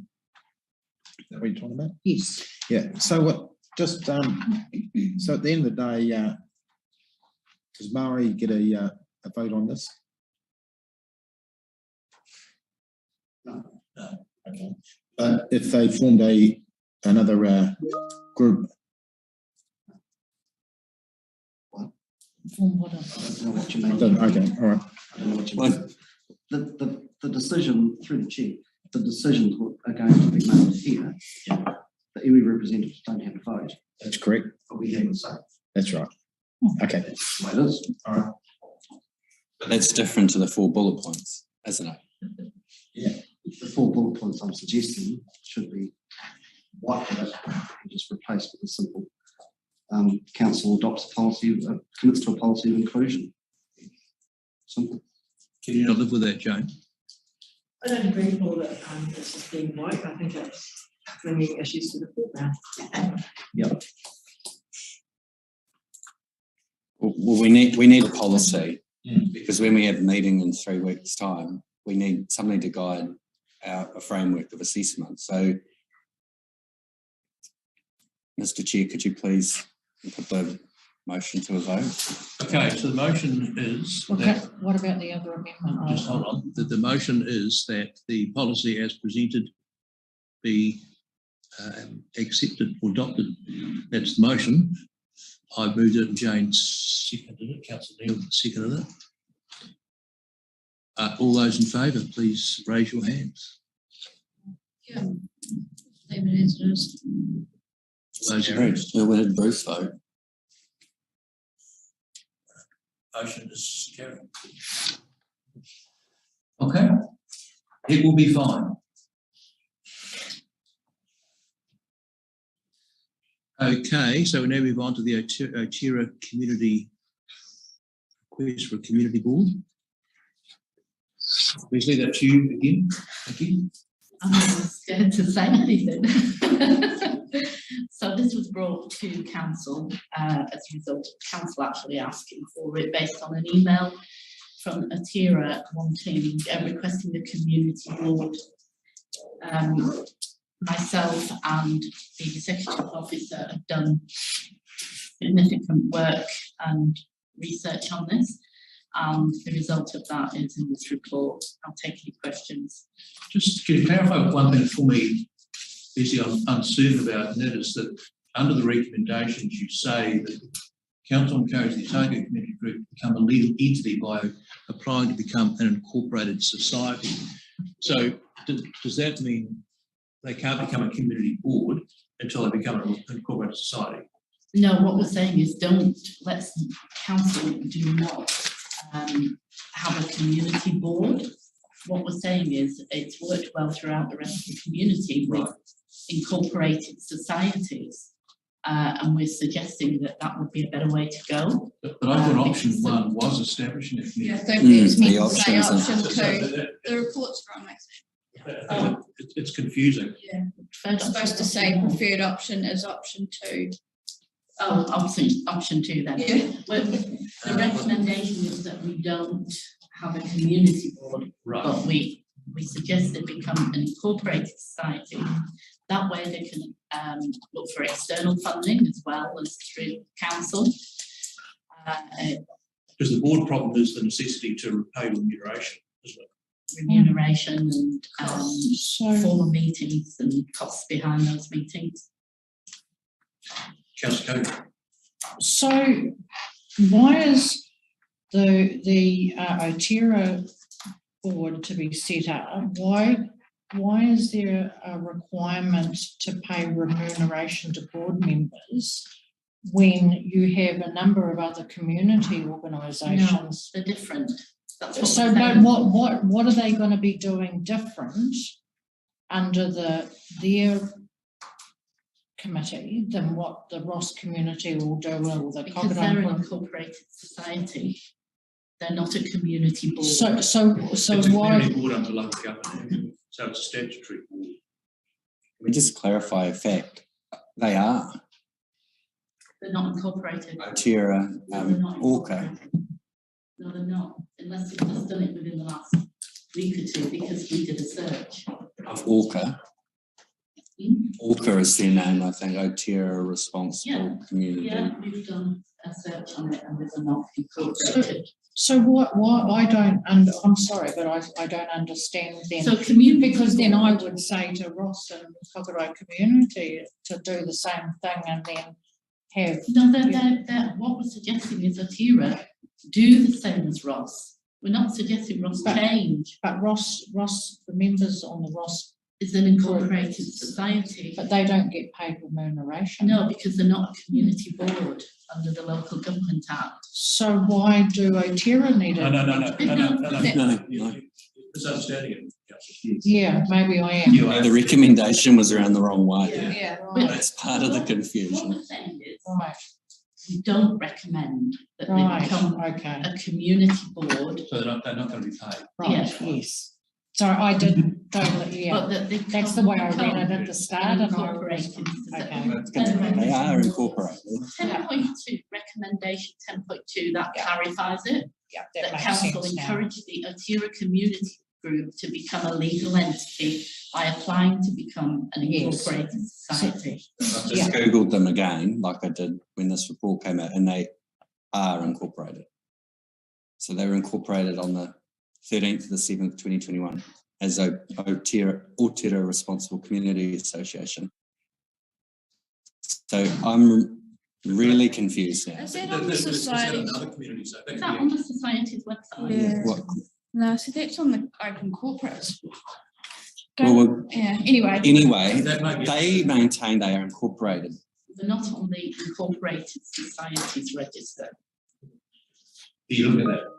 Okay, so I just typed in incorporated and that's come up, but that's what they've said too. Have you been dealing with them?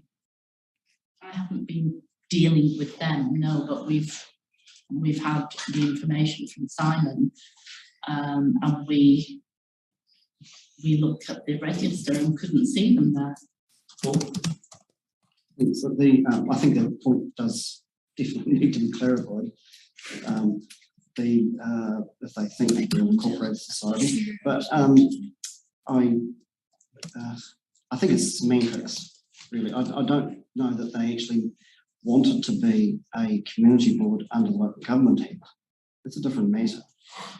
It's the if any community in Westland deserved to be a community board, it would be the Glaciers and Wataroa, I would have thought. But the likes of Ross and Mara, these other small community groups, they treat with the council through their incorporated societies, and that's what the management report is recommending, which is probably right for a community of about 60 people at Otira. However, broadly speaking, I just think it's really sad that a community feels that they've been neglected and impoverished by the council. I don't think any community within the district should feel that way. So I think that's a matter of regret. There's no question that Otira's had a bad rap. How about a bad rap? A very bad rap. I've received Zippo from the council. The toilets that were taken away and then Illegal side. Well, I'd like to know what they've actually had from the council, because there's not a lot that I can see. And so, and they, yeah, but it's always been the Cinderella of the West Coast, Otira. And these people are trying their hardest to lift it and lift the profile of the place, and I think good luck to them. And the way to do it, I think, is through the incorporated society, where they can have a real relationship with the council, such as the Kumara Residents Trust does, and the Ross Community Society do. Could I just table and show you? Yeah. It wouldn't take them much to become, yeah, it's not But there, They're yeah. a charitable trust Yeah, no, and they're not incorporated, but incorporated. They haven't done so the they incorporated, haven't- They say they're incorporated, but haven't. So just use the word. yeah. They- No, no, That's easy. That's that's an easy fix. fix. Yeah, wait, that's easy to do. But boil it right down, council needs to recognise that group as the liaison group, appoint a liaison from this table to that group and recognise them like every other community, and we move forward. They've got a community that now want to, for whatever reason, have a much closer relationship with council. We think So- that having an incorporated society or a community association will enable them to move forward but it will create a whole costly administration system to actually put a community board in there, which needs to go through a representation review. And sorry, Jane. Yeah, so Leslie, has someone had a conversation with Notia since they've applied and asked to become a community board? Have people gone and talked to them about it? I don't believe that anyone has been over to Atira. Well, we have, Jane. Well, we have, and I suspect if staff we talked to them and put this through, that they would possibly be quite happy to go the incorporated society way. Whereas with this report, we're now making a decision for them. It would be good if the conversation had happened with them first. I get what you're saying, and that's fair enough, but we were directed by council to bring a report on this. So that's what we have done. It didn't take much for Jane and I to get in the car and talk to Diane and the team that came to that submission, because it's similar themes to the submission at the annual plan. They told us that they were incorporated. Maybe that has lapsed. I don't know, or it didn't actually get completed. I'm not sure what happened there. But in terms of taking this forward, I think someone in the Northern Ward needs to be that touch point, attend their meetings, report back. That's the relationship at a governance level, and operationally, there needs to be some sort of touch point with the staff as well. So that's really what they're asking for. Forgive me if I'm wrong, but Scott, I believe Mark has been in touch with them regarding toilets and things, so we have had contact with them. But Mark's not going to attend. No, but we're talking about meetings, the toilets, so we haven't just ignored them completely since we last had contact with them. Things have been moving on in that sense, but this, as I say, we were directed regarding this email, we were directed by yourselves to bring this report. So that's what we have done. So is there any reason why the recommendation shouldn't be adopted? Well, it's not option one, it's option two. It's actually amending the recommendation to bottom 10.1, 10.2. Clear. So someone appeared to move the recommendation. I think it needs an additional, a 10.3, appointing a councillor as their liaison, like every other community group has. Well, yeah, but is there appointing a councillor for the other community groups? Yeah, we all go to community group meetings. So 10.3, that council appoint a Northern. So, Leighton, if we say 10.3, council appoint a Northern Ward councillor to be. Well, it needs to be decided today for the next 8 weeks or whatever. Not 8 weeks, 6 weeks. They want to move on this pretty quick, smart. I think. You've been up there. How about you? I'm happy to do that. I'm going through here just so it's easy to. Say that again. Yeah, I'm happy to do that, and often going through OTERA to potentially combine it. Because if you think of the work that's going there, they've got the 2023 celebrations. That's a big body of work, and liaising with Destination Hokitika that's taking the lead on that. They've got the toilets, short-term and permanent, and they also did the submission on the signage, the welcome to Westland, this is Aotearoa signage, whatever that looks like. They need a relationship at a governance level. Okay, so 10.3, that council appoints a council to engage with, to be a member of. Liaison. Liaise with the community. Northern Ward councillor to liaise with the community. That's Councillor Neil, isn't it? Yeah, specific. Councillor Neil. Yeah, because I think if that's what we do with the other community groups and that's what's within that framework, then yeah, it would be the same for the Aotearoa community. Okay, so that's the motion.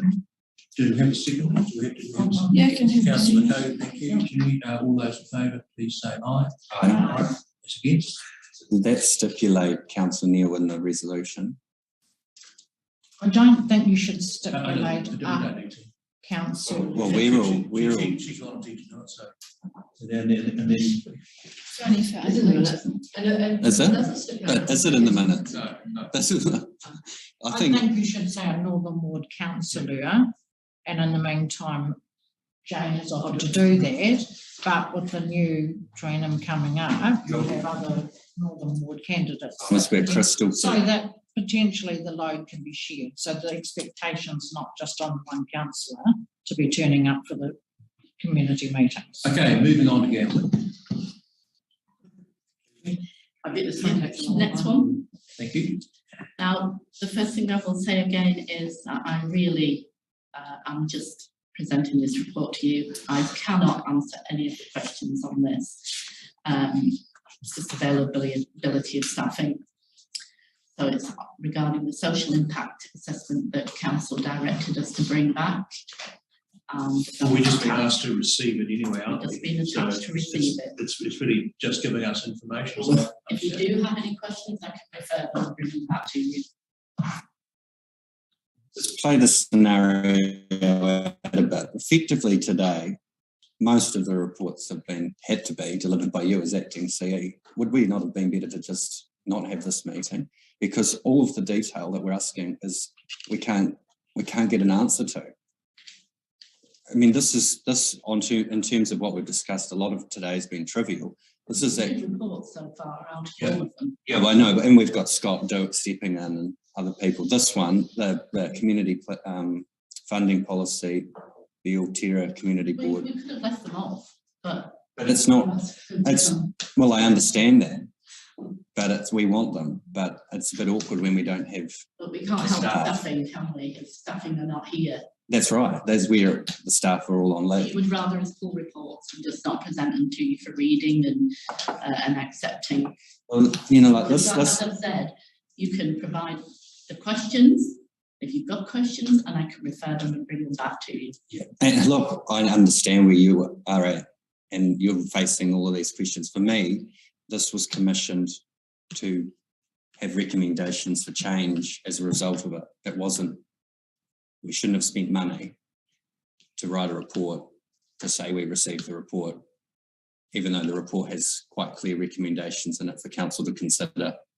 We're ignoring them. And we can't. You can bring it back if you like.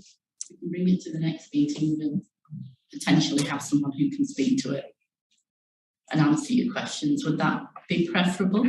Well, it would for me, because we've spent, I don't know how much, well, you probably can't. Could you answer that and put the financial, how much did this cost? No. So we wanted a social impact assessment. We wanted that to provide some recommendations and guidance to us. We wanted staff to interpret that and provide a recommendation. They're the missing steps to me.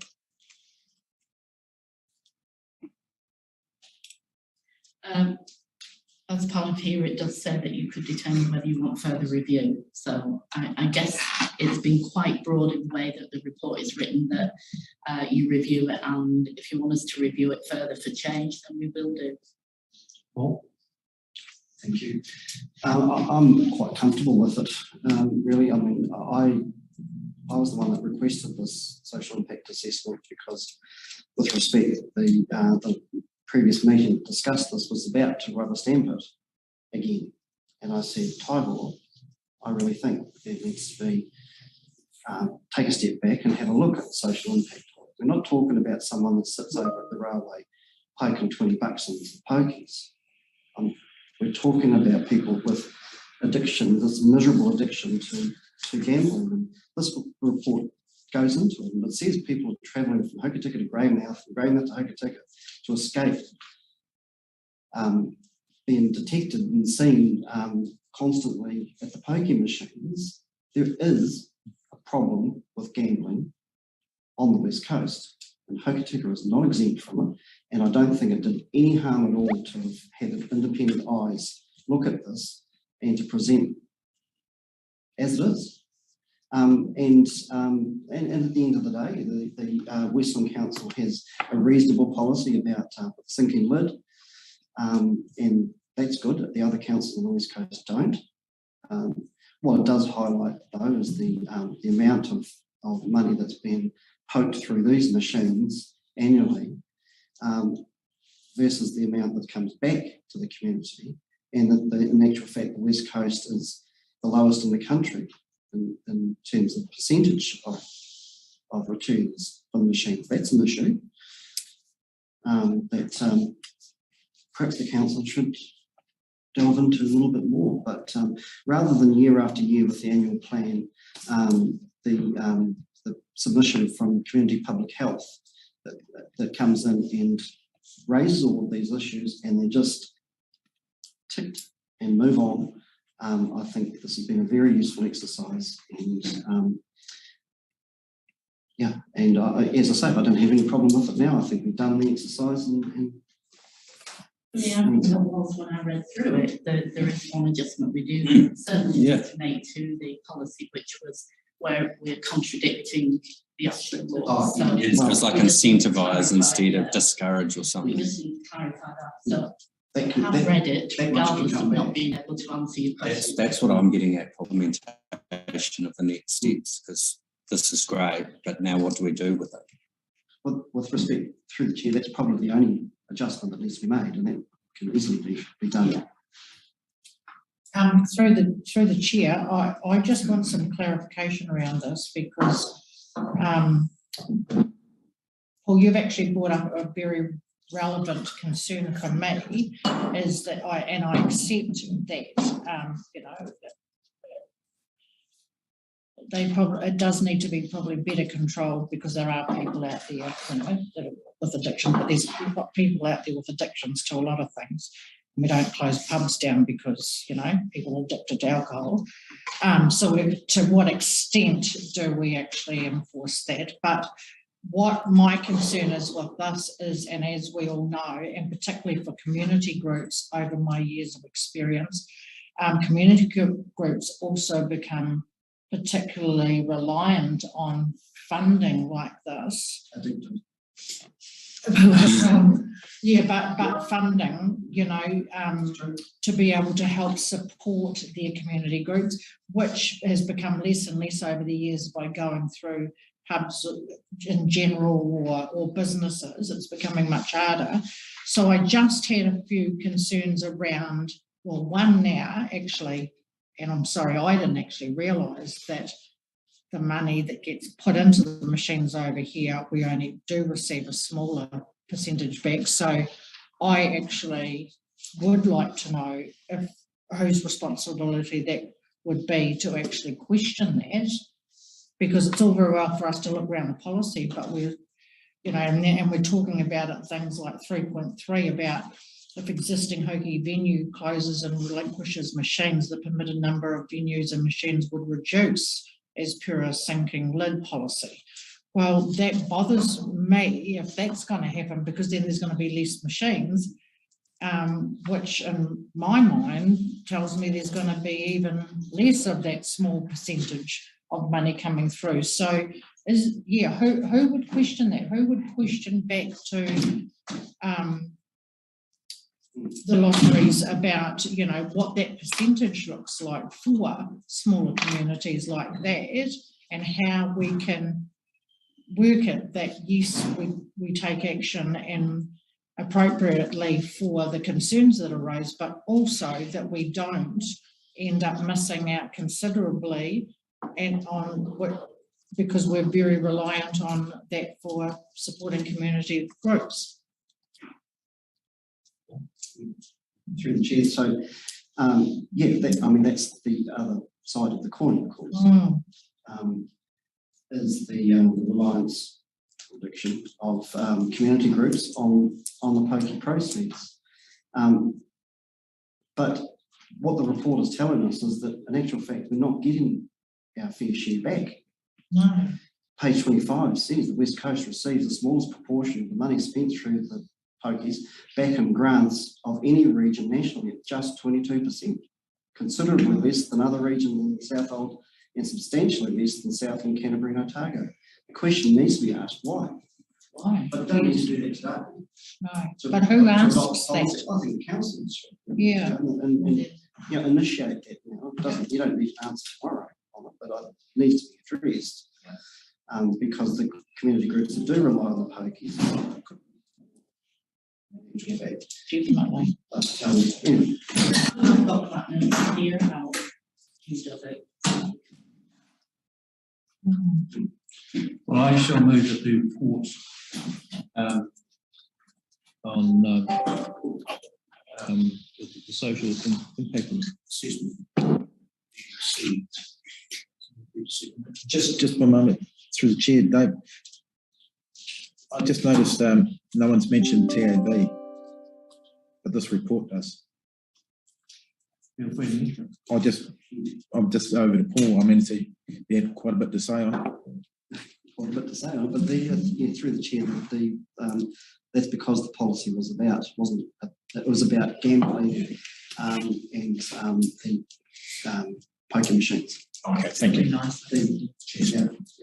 There's all sorts of forms of gambling which this report goes into. Of course, we know about that online gambling and lotto and TAB and all the rest of it, but you don't see people spending the week's grocery money at the TAB as you do with poker machines. I bet. Well, poker machines, we've got a influence on number. Well, no, we control TAB outlets as part of this policy. We don't control lotto or online gambling. Yeah. Which is where TAB can happen right on. Well, they're controlled by the credit card limits, basically. They can only go so far on that, and that's the end of it. That's a new phenomenon. It's not, that's not what this is about. This is about the poker machines, which has a specific policy. It's part of that recommendation. Can we tidy up that wording in the policy? Just fix that, correct that wording if that's the only substantive change. The review identified the contradictory wording. Sorry, it's not with you. It's one of the recommendations to address. Page number 4 point something, 4.2.2 or something. Between the law and the policy, so we can just tidy that up. Okay, so we have a motion and to that effect. I've moved it, so someone get a second. Councillor Kogan, all those in favour say aye. Aye. Those against. Okay, now we get down to it. Zoom policy. We might have a break though. Right. We shall adjourn for 10 minutes. Just going to go and get the petrol and the lawnmower ready.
Boom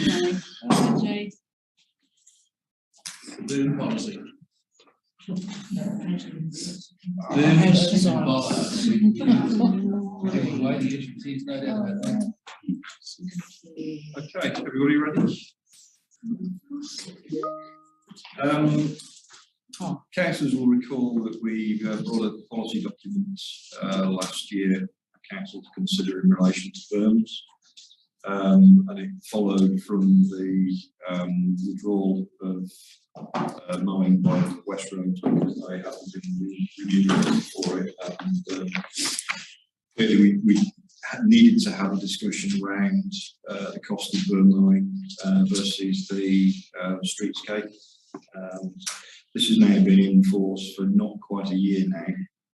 We've been asked to bring a document back for discussion, in particular around whether we should continue with the policy as is, or whether we should change the policy in line with some suggested recommendations. So I'm here really to take some questions and guidance from council on how to proceed. Well. Big surprise, you put your hand up. Yeah, I know. Well, talks about me in the report, which is a first. So the policy doesn't give staff clear enough guidance on how often and what triggers burn mowing. The detail is actually operational at a policy level. That's what I wanted to clarify. Because we were unsure, and at the last council meeting, staff were unsure how often we actually mow berms that aren't mown. So the intent here is to provide some guidance to staff to support them in their operational work. I don't care if it's 200 mil or 100 mil. I do not support getting a bit of cardboard and paying someone $150 an hour to walk around the berms and measure the length of grass. I'd rather put that into mowing the grass. If we decide that it's 2 mows a year, then that's the policy direction. But we don't need all of this nonsense about people walking ahead of the mower with a bit of cardboard, and the cardboard has to be laid flat on the grass and the tape measure comes out. That's ridiculous. Westroads must have had some old schedule that they operated to on mowing berms.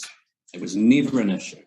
It was a fixed cost that council paid. It's taken out of the budget. Westroads absorbed it for many years. That is the model that we should return to, not someone walking around with a bit of cardboard and a tape measure, $150 plus an hour. You know, I actually think it was a joke to actually put that forward as a recommendation.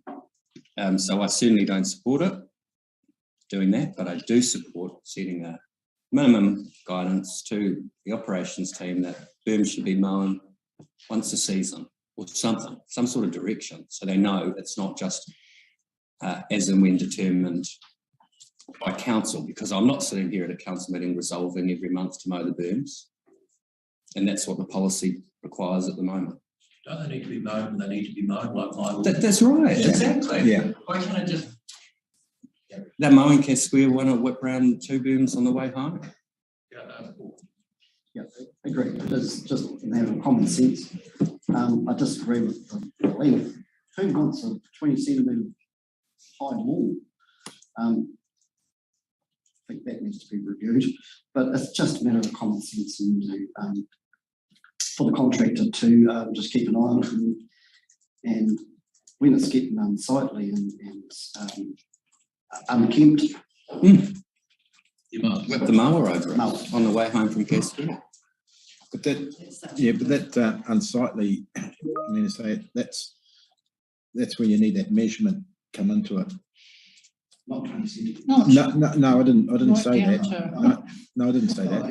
No, but I'd say it needs a measurement, because, you know, that's, you know, unsightly can be, you know, okay for some people, and it can be not good for other people. But the trouble with lawns, though, councillor, is that they sort of, you get little bits that grow longer than other bits and stuff, and it's not you. We'll get drone mowers that come in and mow that bit only. Yeah, no, I understand that, but I'm just saying it's there needs to be a measurement going to it, that's all.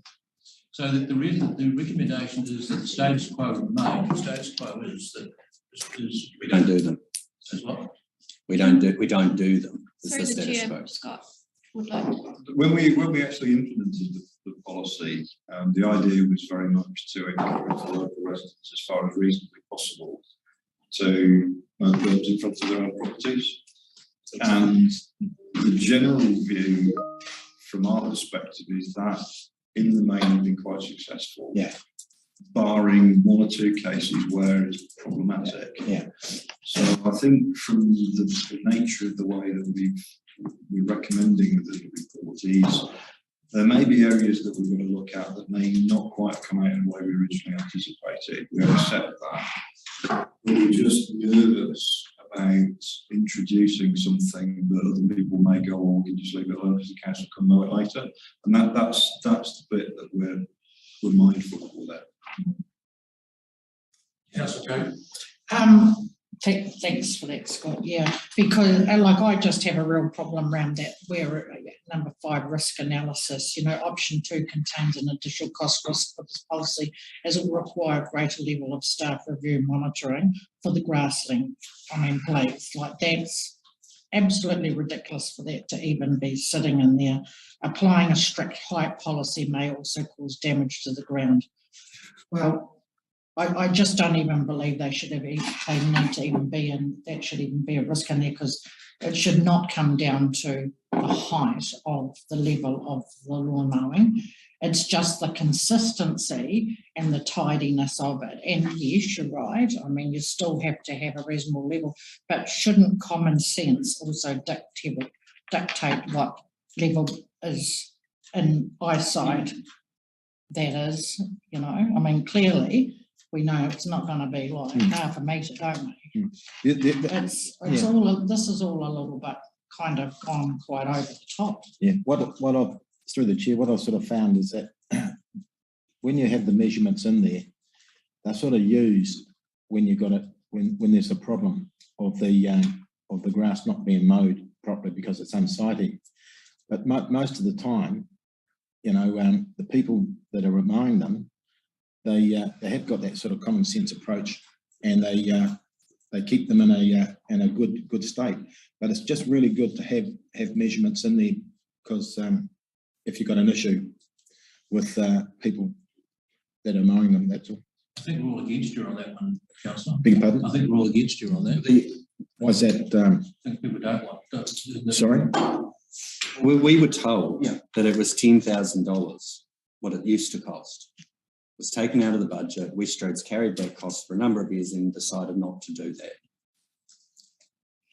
Why can we not return to the old performance standards where the lawns and the berms got mown and there were no emails to councillors, there were no discussions at council meetings, it got done.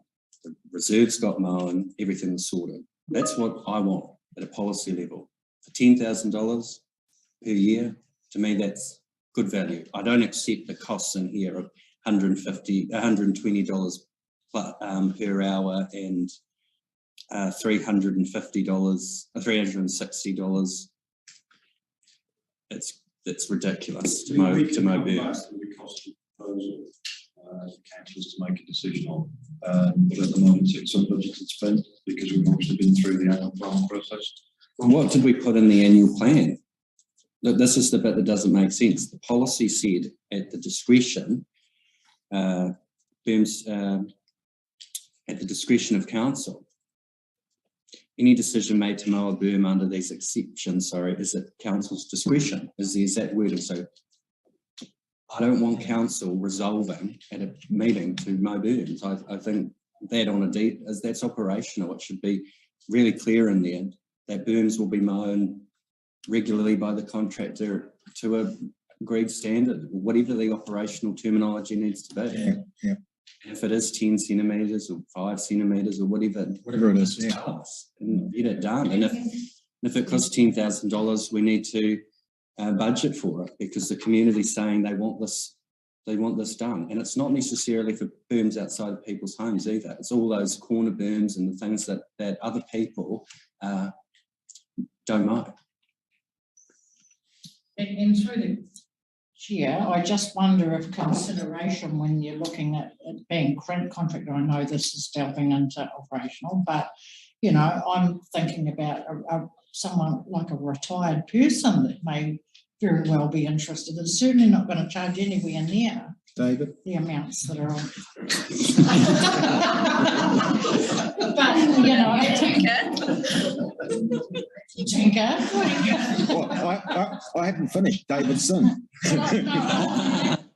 David and David's. I don't know. Mowing contract. But, you know, I'm just suggesting to keep the costs down, but to ensure that, you know, it's done more regularly than what it has been done. I think one of the challenges around employing people, when you employ people to do it, there's a set of rules. No, contractor, a contractor, not employing them.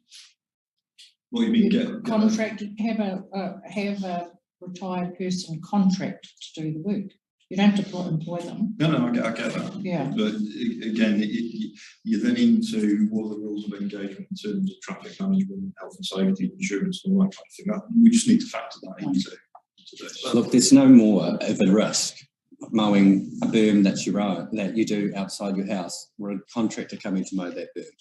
Well, what are the increased risks? We put people out on the road corridor all the time. They're mowing their lawn or mowing the council's lawn. This is such a nonsense. Can we just not knock it on the head and direct that it gets done? So, if you'd like to structure what it is you're instructing to do specifically, then I can go away and mow the berms. Look at the most cost-effective way of having a contractor, doesn't necessarily have to be West Roads, to come in to mow the berms appropriately.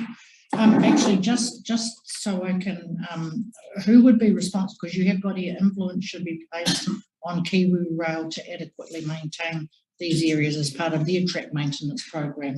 So who would I? We would need to talk to Kiwi Rail about yes. that. That is something that we would be really yes. keen to stay on. Yeah. No, I saw that in there too. Could I just ask a question, Scott? So currently, if somebody can apply to have their berm mowed, is that correct? Yes. So who's contracted to do that? West Roads is picking up at an hourly rate. At an hourly rate, so it's not in any contract, is it? So it would be right. And what's that performance measure there?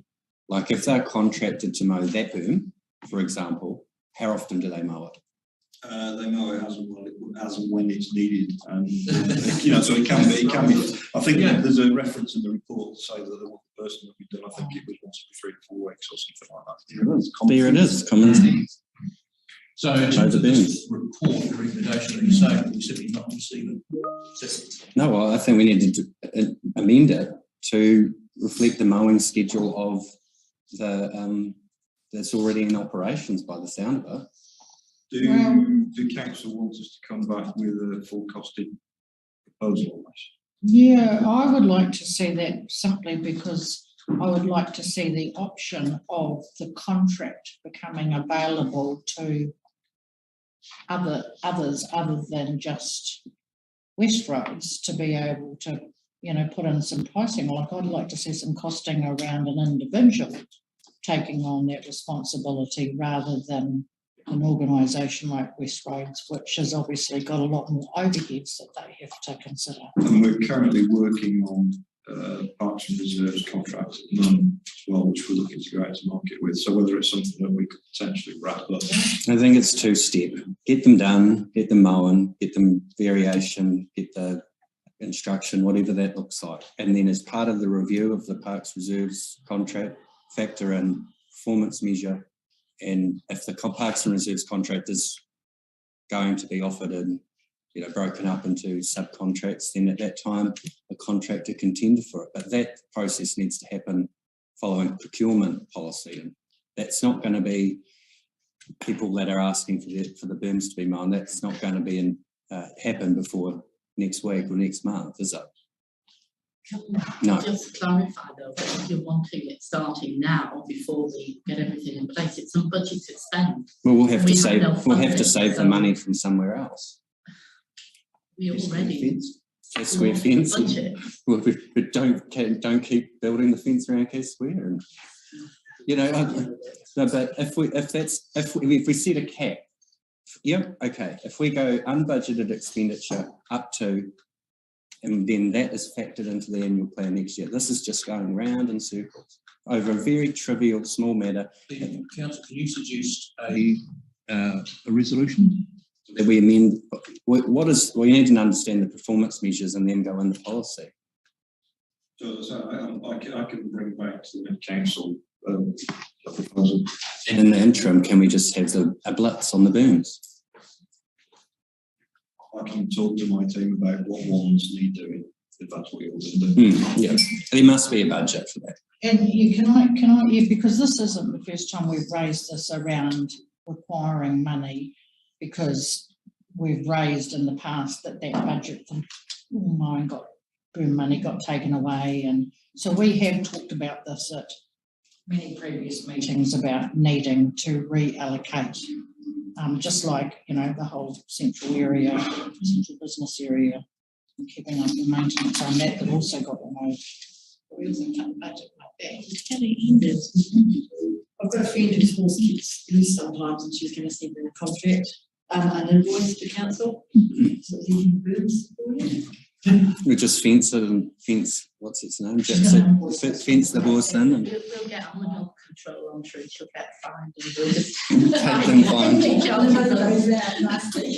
And big money go in, but Personally, I think the birds all look pretty good, actually. I was driving around the other day and I did look for overgrown ones, and I saw one. I don't notice any. I don't notice. I don't think it's winter. Winter? Yeah. The same thing all summer. Hello? So what do we do? What do we do now about this? We just, so you're going to come back to us, Scott? I'm going to come back with a proposal. So, and talking about 3 to 4 works for you. Yeah, and then in the meantime, a blitz on the burns. So they leave inside that. So they don't need to do it. What we do today. No, the ones outside people's houses are obviously being mowed. People have read the agenda and worked out that they need to be responsible for mowing their booms, and they're onto it. But the ones that council should be doing, that it currently isn't doing because they're not outside private property, that's where so the mowing we've is finished on booms, right? No, not really. I'm a little bit unclear about what you're coming back with. I am coming back with the question is whether council are saying that they wish us to maintain all those, including those that are currently outside people's properties. In which case, that's what I understand I'm doing. I'm coming back with a proposal for mowing all the berms. Isn't it already worked out? Westroads used to charge $10,000, and it was taken out. Is it not just going back to Westroads and saying we want what we used to have, $10,000?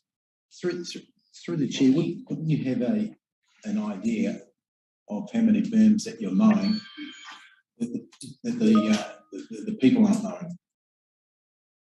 Yes. Can you come back with that list, please? We can. I think the difficulty you get when you start to do what you just suggested is you will get people that go, why am I continuing to mow this? If the council come along and mow it for me. I disagree. You kind of go to a kind of all or nothing type. No, I completely disagree. It used to happen. There was plenty of people in Hokitika that used to mow their booms. They would continue to mow their booms because they like their boom this way or that way or whatever. They'll mow it. Yeah, they still are. I would imagine about 90% plus mow their booms. Well, we can revisit what. And then you'd have a percentage that are unable to mow their booms, and they would have reports from council saying that, because they get a doctor's certificate to say they're unable to do it because of age or whatever the case might be. So then you've got this other small percentage of booms that aren't being mowed. The boom down here on Railway Terrace outside St Mary's Village, no lawnmowers needed in that because there's no grass. You know, just whip the lawnmower over it. Quite good. good to get a cost on that. It doesn't have to be $360 an hour. So you know what's been asked? My understanding of that, just clarifying it for me, is that effectively those burns that are not being mowed by people who know them, you want us to put a proposal together for them to be over 3 to 4 weeks. Yeah. Yep. Yeah. With a couple of costings, one for, you know, with contractors, because you're going to have two different costings come in, aren't you? If you just use like an individual that takes on a contract compared to a where we've business that we've will been take on a contract. exploring with certain companies around because there was a question. I don't sort of dive into too much, but we've been talking about how we deal with the CBD, how we deal with areas around the communities, and there's a whole set of requirements that you have with contracts around what insurance levels you've got, what traffic management experience you've got, and so on and so forth. When we've spoken to those communities and said, if you want to do this kind of work, you've got to meet these requirements, they've elected not to get involved because it's prohibitive. So the issue would be, it would only ever really get tested when you went to market with it. So in terms of putting costs together, I think it's more difficult to get the individual operators to do that, Jenny. I'm not looking at Surely Westroads is in a position to do this work and do it moderately, not at $360 an hour. Well, Westroads as potentially with other contractors. Realistically. But you wouldn't know until you actually tested the market. Thank you. I can't believe that we've wasted so much time talking about this, to be honest. And I wonder, just one comment, I just wonder about the poor bureaucrat with the ruler and a piece of cardboard. What's happening to him? He's fired. Especially if the piece of cardboard bends. Right, moving on. Well, what do we do about this, the report? We just not. Well, exactly what Scott just said. He's going to get a prize for mowing the currently unmown booms every 3 to 4 weeks. He wants to go out and do it. Yes. So reports received, clarify. So I've got the report be received, and where booms are not being mowed, we're a proposal to get it to be mowed every, 3 to 4 weeks, is that what someone said? Just mowed. It's mowed. Mowed, yeah. Notice So someone like to move that, please? We'll have to move on. Yeah. Someone like to move. I'll move it. Let's go. Someone second and Councillor Yep. Barton, all those in favour? Aye.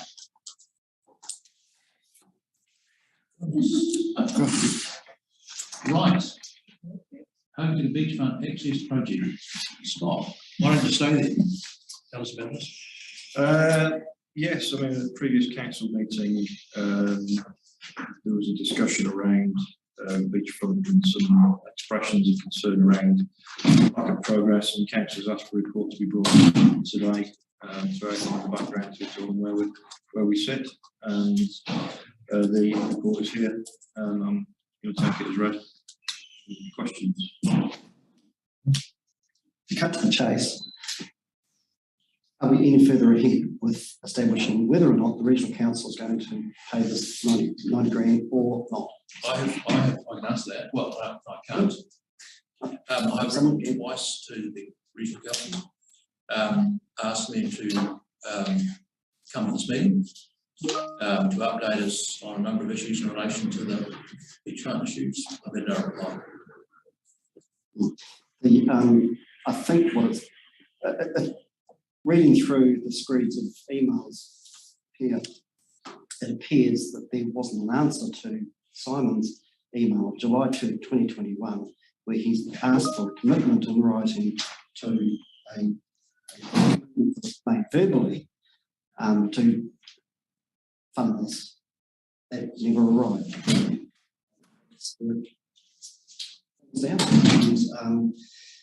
It looks to me like the regional council, they've done their forensic search of emails, etc. They reckon they can't find any evidence of it, but the bill can come back to this table. I think it highlights two things. Number one is the folly of doing things ad hoc manner, rather than in writing. I mean, what about if someone gets run over by the proverbial bus, you know, and then, or in this case, they leave and they don't leave any trail of commitments that were made. And secondly is, how did it get to that stage in the first place? Because I think there was a little bit like the Castle fence. I don't recall this, the details of this coming before the council was presented as a pretty much as a fait complete. This what outcome we're going to be making these block things that we're going to be wonderful and provide access to the beach, which everyone wants. But I think commitments were made before everything was confirmed. I may be wrong. And through the chair, just to follow up on it, because I did the same thing. I mean, we've only information as we've got in front of us. You know, you can clearly see where Simon has asked the question, but you know, there is no email there to confirm from the other end.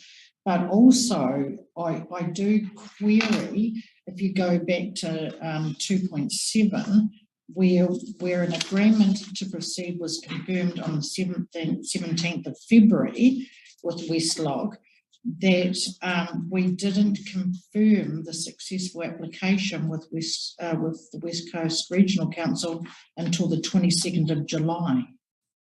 So why was there such a, that's a good 6 months, 5 months, 6 months between when we knew that the application was successful and when 2022, no, 6 months, February 2022 with Westlog, 22nd of July 2022. Okay, but well, it's got here. I'm sorry, I'm just following what it says here. An agreement to proceed was confirmed on the 17th of February. I would have thought at that point the communication would have happened with the West Coast Regional Council, and then I guess that engagement then happened in the July, but then with no response.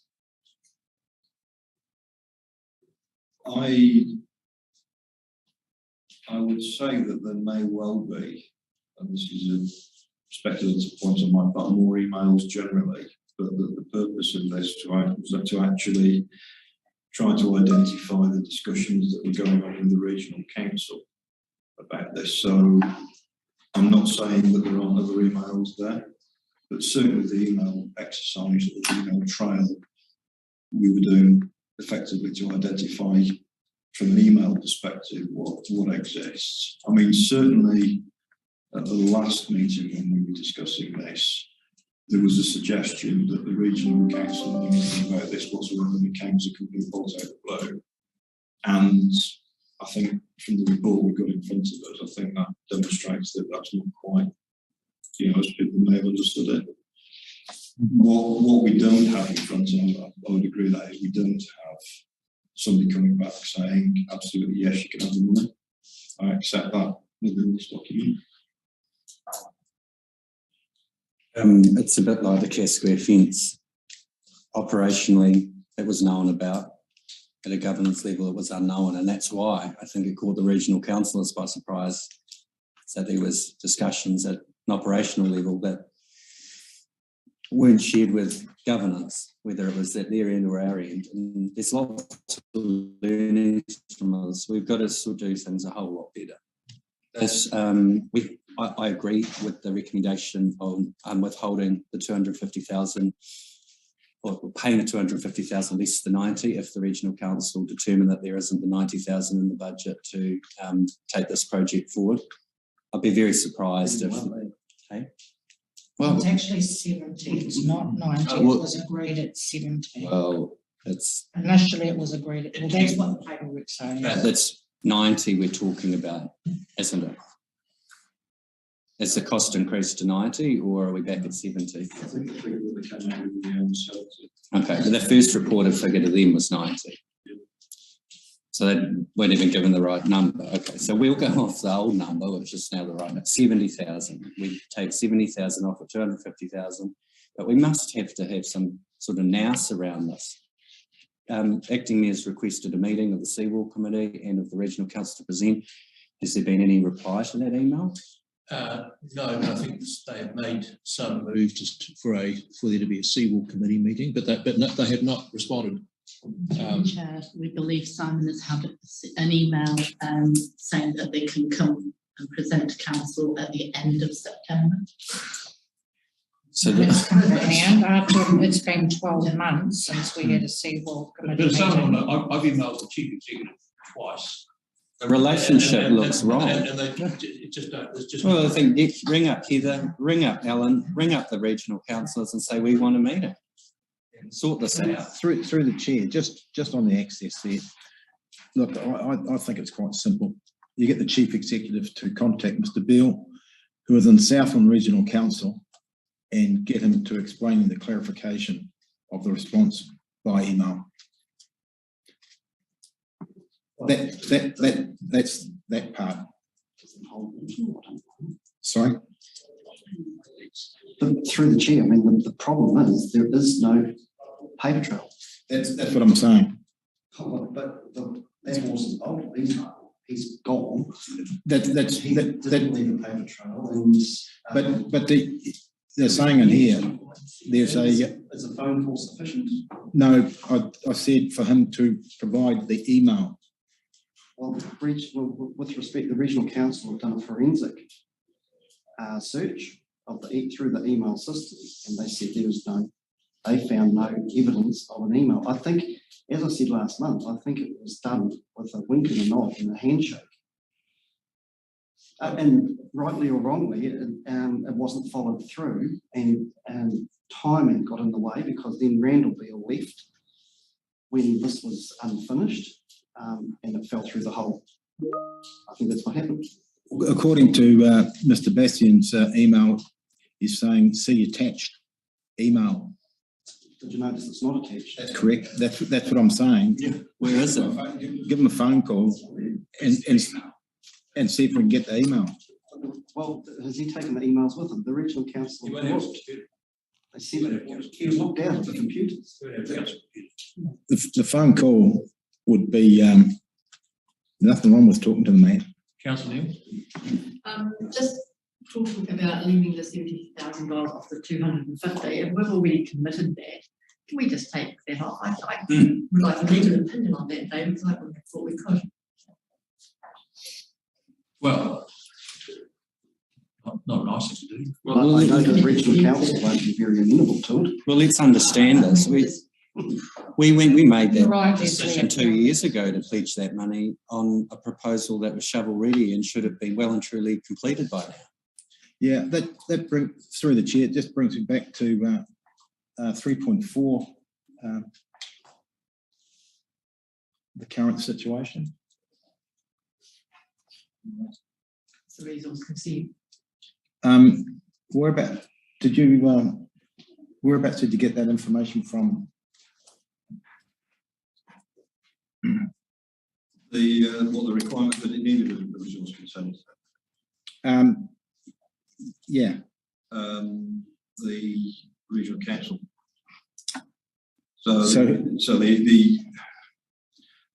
Simon has spoken with the staff members that have left. Yeah. Regional council.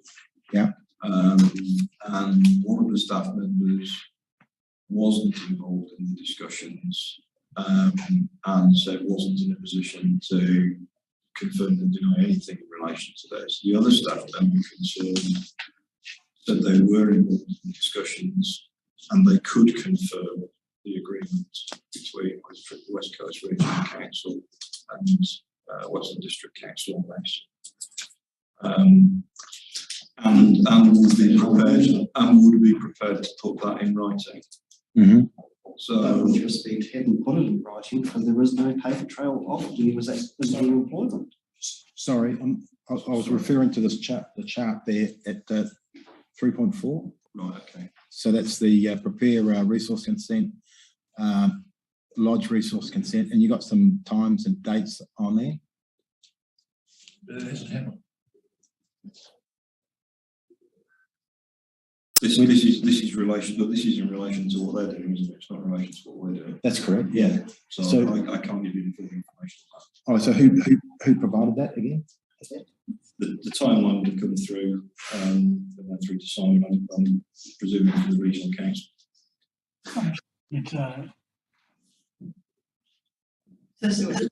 Regional council applied. Sorry. You want to just let Bruce know that he's not muted? No, he's got his hand up, but he's waiting to He's speak. trying to talk. Oh, Yeah. okay, yeah. Bruce, are you listening?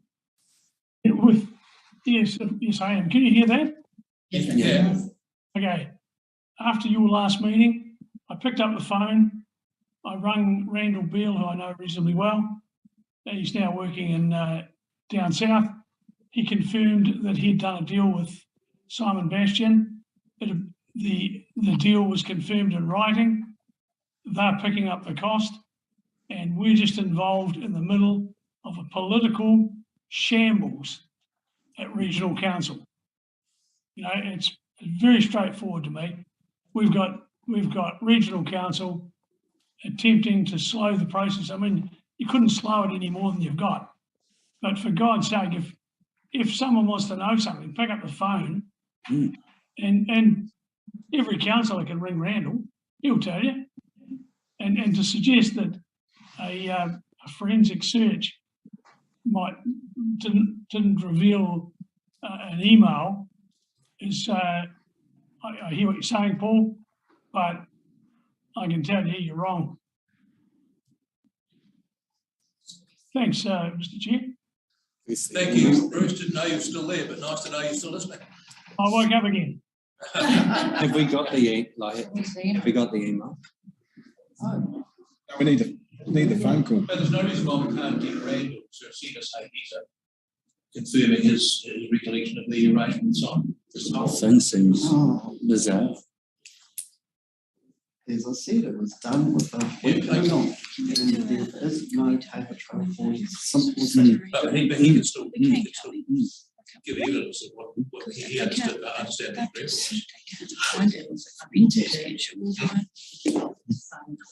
Oh, has he? Please.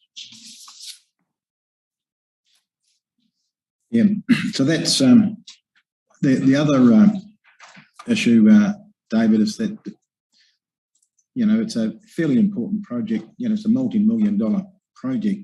That's the seawall and the rock protection there, and for the and you've requested an update from the regional council for this meeting today. It's fairly poor that there's no response at all. That's outrageous. You know, very, very poor, because, you know, there's one thing, you know, you can see what's sort of happening up in Nelson there more recently. Happened at Westport. It happened over in Ashburton. Those floods, extreme floods. And the same thing can happen up the back there in the catchment of the Crop. The Whitcomb could come down here into the Hokitika, come through the town, the milk powder factory. Now, we have a design plan to put the flood protection in and the seawall to protect this town. Not only have we the plan, but we have the funding, approved funding for it. We need to act now, or the council need to work together with the regional council. It's very poor that we haven't, you know, talked to each other for over a year. Well, no, they're not talking to us. That's the. I mean, I'm not disputing what you're saying, Councillor Davidson. We all know that the flood risk, it's there every time it pours down in the backcountry. But these are completely different issues that you have to separate that. This is specifically about an agreement that was or wasn't made depending on which side of the fence you're on, regarding the contribution for this, for the access on the beach straight ahead of us. It's not about the wall down Gibson Quay. I totally. So try and bring this conclusion. Can we, in terms of the recommendation, says the report be received, can we add in there that the chief executive be asked to personally contact Randall Beale to obtain a written statement setting out his recollection of the agreement between West Coast Regional Council and Western District Council on contribution towards the. Would that stack up? And try and according to what Bruce says, he's happy to. Yeah, but would that stack up? And but also, should we get legal about? I mean, would that stack up if we could? If we could get that, will it stack up in favour of supporting us that we had been given the go? I don't think it would myself, but Okay. Just a simple question. So 3.4 of the resource consent, who is applying for the resource consent? We are, or regional council? If it's for the seawall, it's Regional Council. So so it's not the access that needs a resource consent. The access does as well. So And we're applying for that. we'll apply for that. We're applying. And has it gone into the regional council yet? Not yet. And thanks when for will that. it? Retrospect. We're having to outsource that in terms of doing the application. So as soon as we can practically do that. Right, okay. So this one here, they're talking about seawall. So that hasn't gone into it. The seawall bit, I don't know. We could do clarification on that. Just a quick comment. The salutary lesson from this, in my view, is that everything must be in writing. And in this instance, that fell down. And with good intentions, I'm sure, it was going to be followed through. But then no one knew that Randall was going to be leave like suddenly, as he did. And all of a sudden, we left up the creek without proverbial. But hang on, didn't Bruce just say that Randall said he did have an email that No, well, he said that, but leaving aside that, do you think it's a good idea, as I suggested, that we approach him? Yeah. With a try. And Simon can do the same affidavit. Yeah. But can we also approach? Well, but it'd be helpful but he's not an employee of West, wasn't an employee of West Coast Regional Council. And who's the other guy that always comes to the meetings? Former employee. Yeah, Randall and Brendan Russ. We've spoken. He's gone as well. We've spoken to Brendan. Brendan said he wasn't party to any discussions about this. So. So if we're going to ask for an affidavit, can we not ask him as well if he's saying that he has supporting paperwork that shows that he did approve it? Surely he could give us a copy of that as well. One would have thought that he would have unhanded that already if he had it. He's already been approached by both Bruce and Yes, he would have said, he would have said, yeah, I've sent it on. He didn't. I think additionally, we need to get Heather, Alan and our Western Regional Councils in the room. Not at the end of September, next week. It's so urgent that this project has gone round in circles, round and round. No one, we're all fighting politically in the public. Tomorrow's headlines, we say this, then they'll say that. It all needs to be knocked on the head, brought together, bring up Randall, get the information, show that to the Regional Council and get moving on this project. Totally agree with it. You know, it's you've asked them some time ago for an update plus a meeting. It's critical that we get the update and we meet with them. You know, well, we can't make them. We've been trying. We can't make them. Do they have a public forum at their council meeting? We'll go up to that. We'll ask to speak at their meeting. I mean, this is ridiculous. With respect, I mean, we do have two Western constituent members of the West Coast Regional Council. Exactly. Yeah.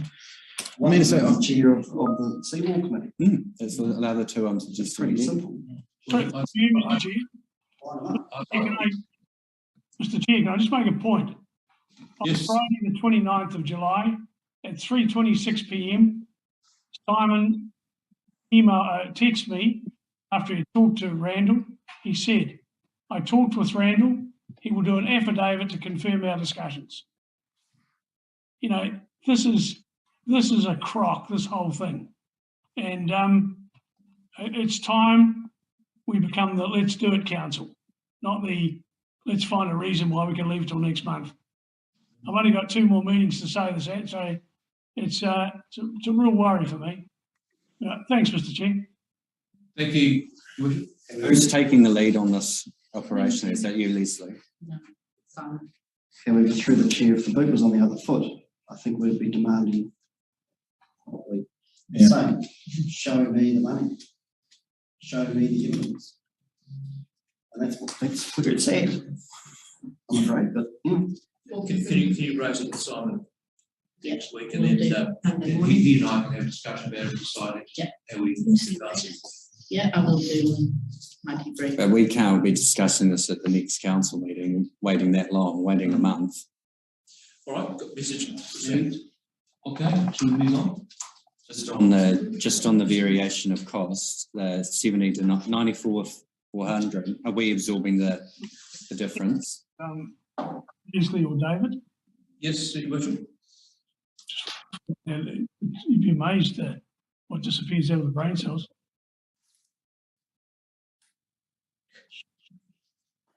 Say again, Bruce. Yeah, no, I've It's gone. You've disappeared, that's okay. So the difference between the 70 and the 94 400, we're doing that, we're covering that, or Yeah. Just don't know the details. no one seems to. That'll be part of whatever we have to discuss. Yeah. We can discuss that with them as well. So what do we do here on the resolution? Will stay the same.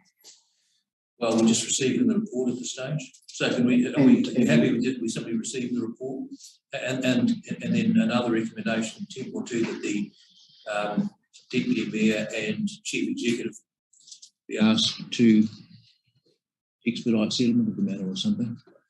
Obtain an affidavit from you're going to Randall contact Beale. them. You're going to formally try to contact Randall Beale. See if that leads anywhere. Okay, so would someone move to that effect, please? I'll move that. Councillor Davis, and someone second. Councillor Martin, those in favour? Aye. Thank you. Just on the this morning there, on the climate warning for local government, you know, since the Nelson stuff up there, the local government have been asked to do more to future-proof their communities because these frequent and instant weather events that have sparked up there. So the university professor is sort of saying we've got to work together with trusted parties, you know. So you know, some places have got it right, but a lot of places haven't. But we've got a long way to go, but we've all got a role to play in it. So, you know, we've got to work together with the council, and I mean to say, and iwi, a huge thing, and insurance companies. So it's a big thing. So the sooner we get, you know, back in with the regional council, it will be. Sorry, with respect on that, I see where you're coming from with that, but the issue here isn't about seawall. The seawall isn't what's putting, or the lack of seawall isn't what's putting Hokitika at risk. It's the lack of that high flood bank. Exactly. Stop bank. Gives a cap. That's what puts down. Oh yeah, that's true. Yeah. Well, it's the package. It's the that package. That's where the track. The focus you see is on the seawall, and the seawall's not the issue. Okay, let's go to road naming. Norwest Estate and Boundary Road, that's page 160. Thank you, Scott. I'm going to present the report and take it as read. We have consulted a lot of the community in iwi, and I'm happy to take any questions from Oh, I'm just going to say yay for Boundary Road. And can we please just pass this and contact the affected parties and let them know ASAP? Oh no, you got a new name. Please do. Pardon? No, I just wanted to give some context to this, and that we were asked by Cheryl and Duncan to consider the name, and they put forward initially a name, Pohutukawa Drive, which I suggested wasn't really appropriate for their, given that Pohutukawas aren't endemic to the West Coast, North Island import. And of course they argued, and fair enough, that those Pohutukawas have been a feature up there for at least the last couple of generations or so, and fair enough. In respect of that, I suggested and suggested to Francois Pakiwai, not Pakiwai. No. That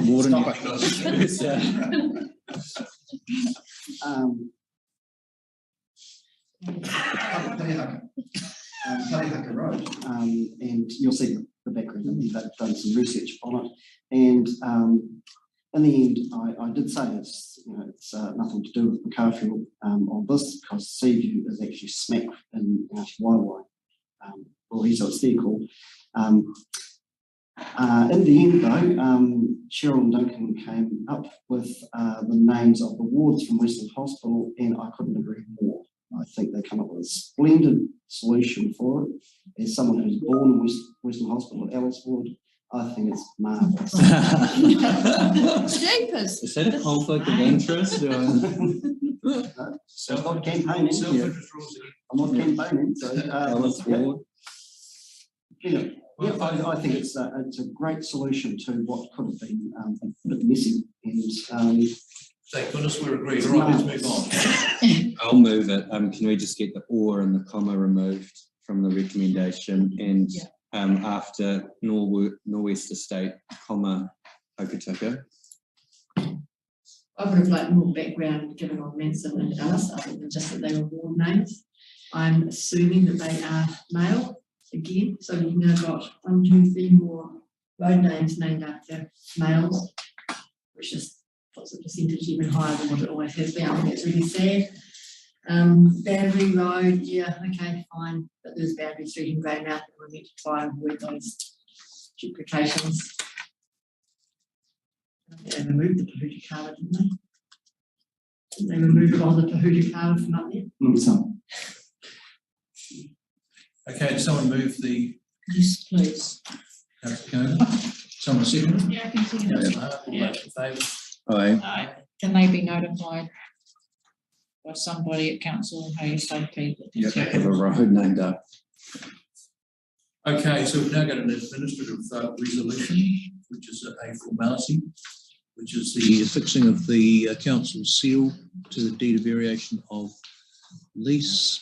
It's intended, if you wanted to read it seems okay. So I shall move that the council affix its seal to the deed of variation of lease as submitted. someone here to second that. It's all good. Councillor Cogan, All those in favour? Aye. all right, so I shall move that we go into public excluded. Someone second that, please. Do you want to just say what we're going in for? Hmm? You want to just say what we're going into public excluded for, so people know? Right, all those in favour say aye. Aye. So we have to fix it soon. Sorry, who seconded that? Hmm? Who seconded that? You know, Oh, that's with seal.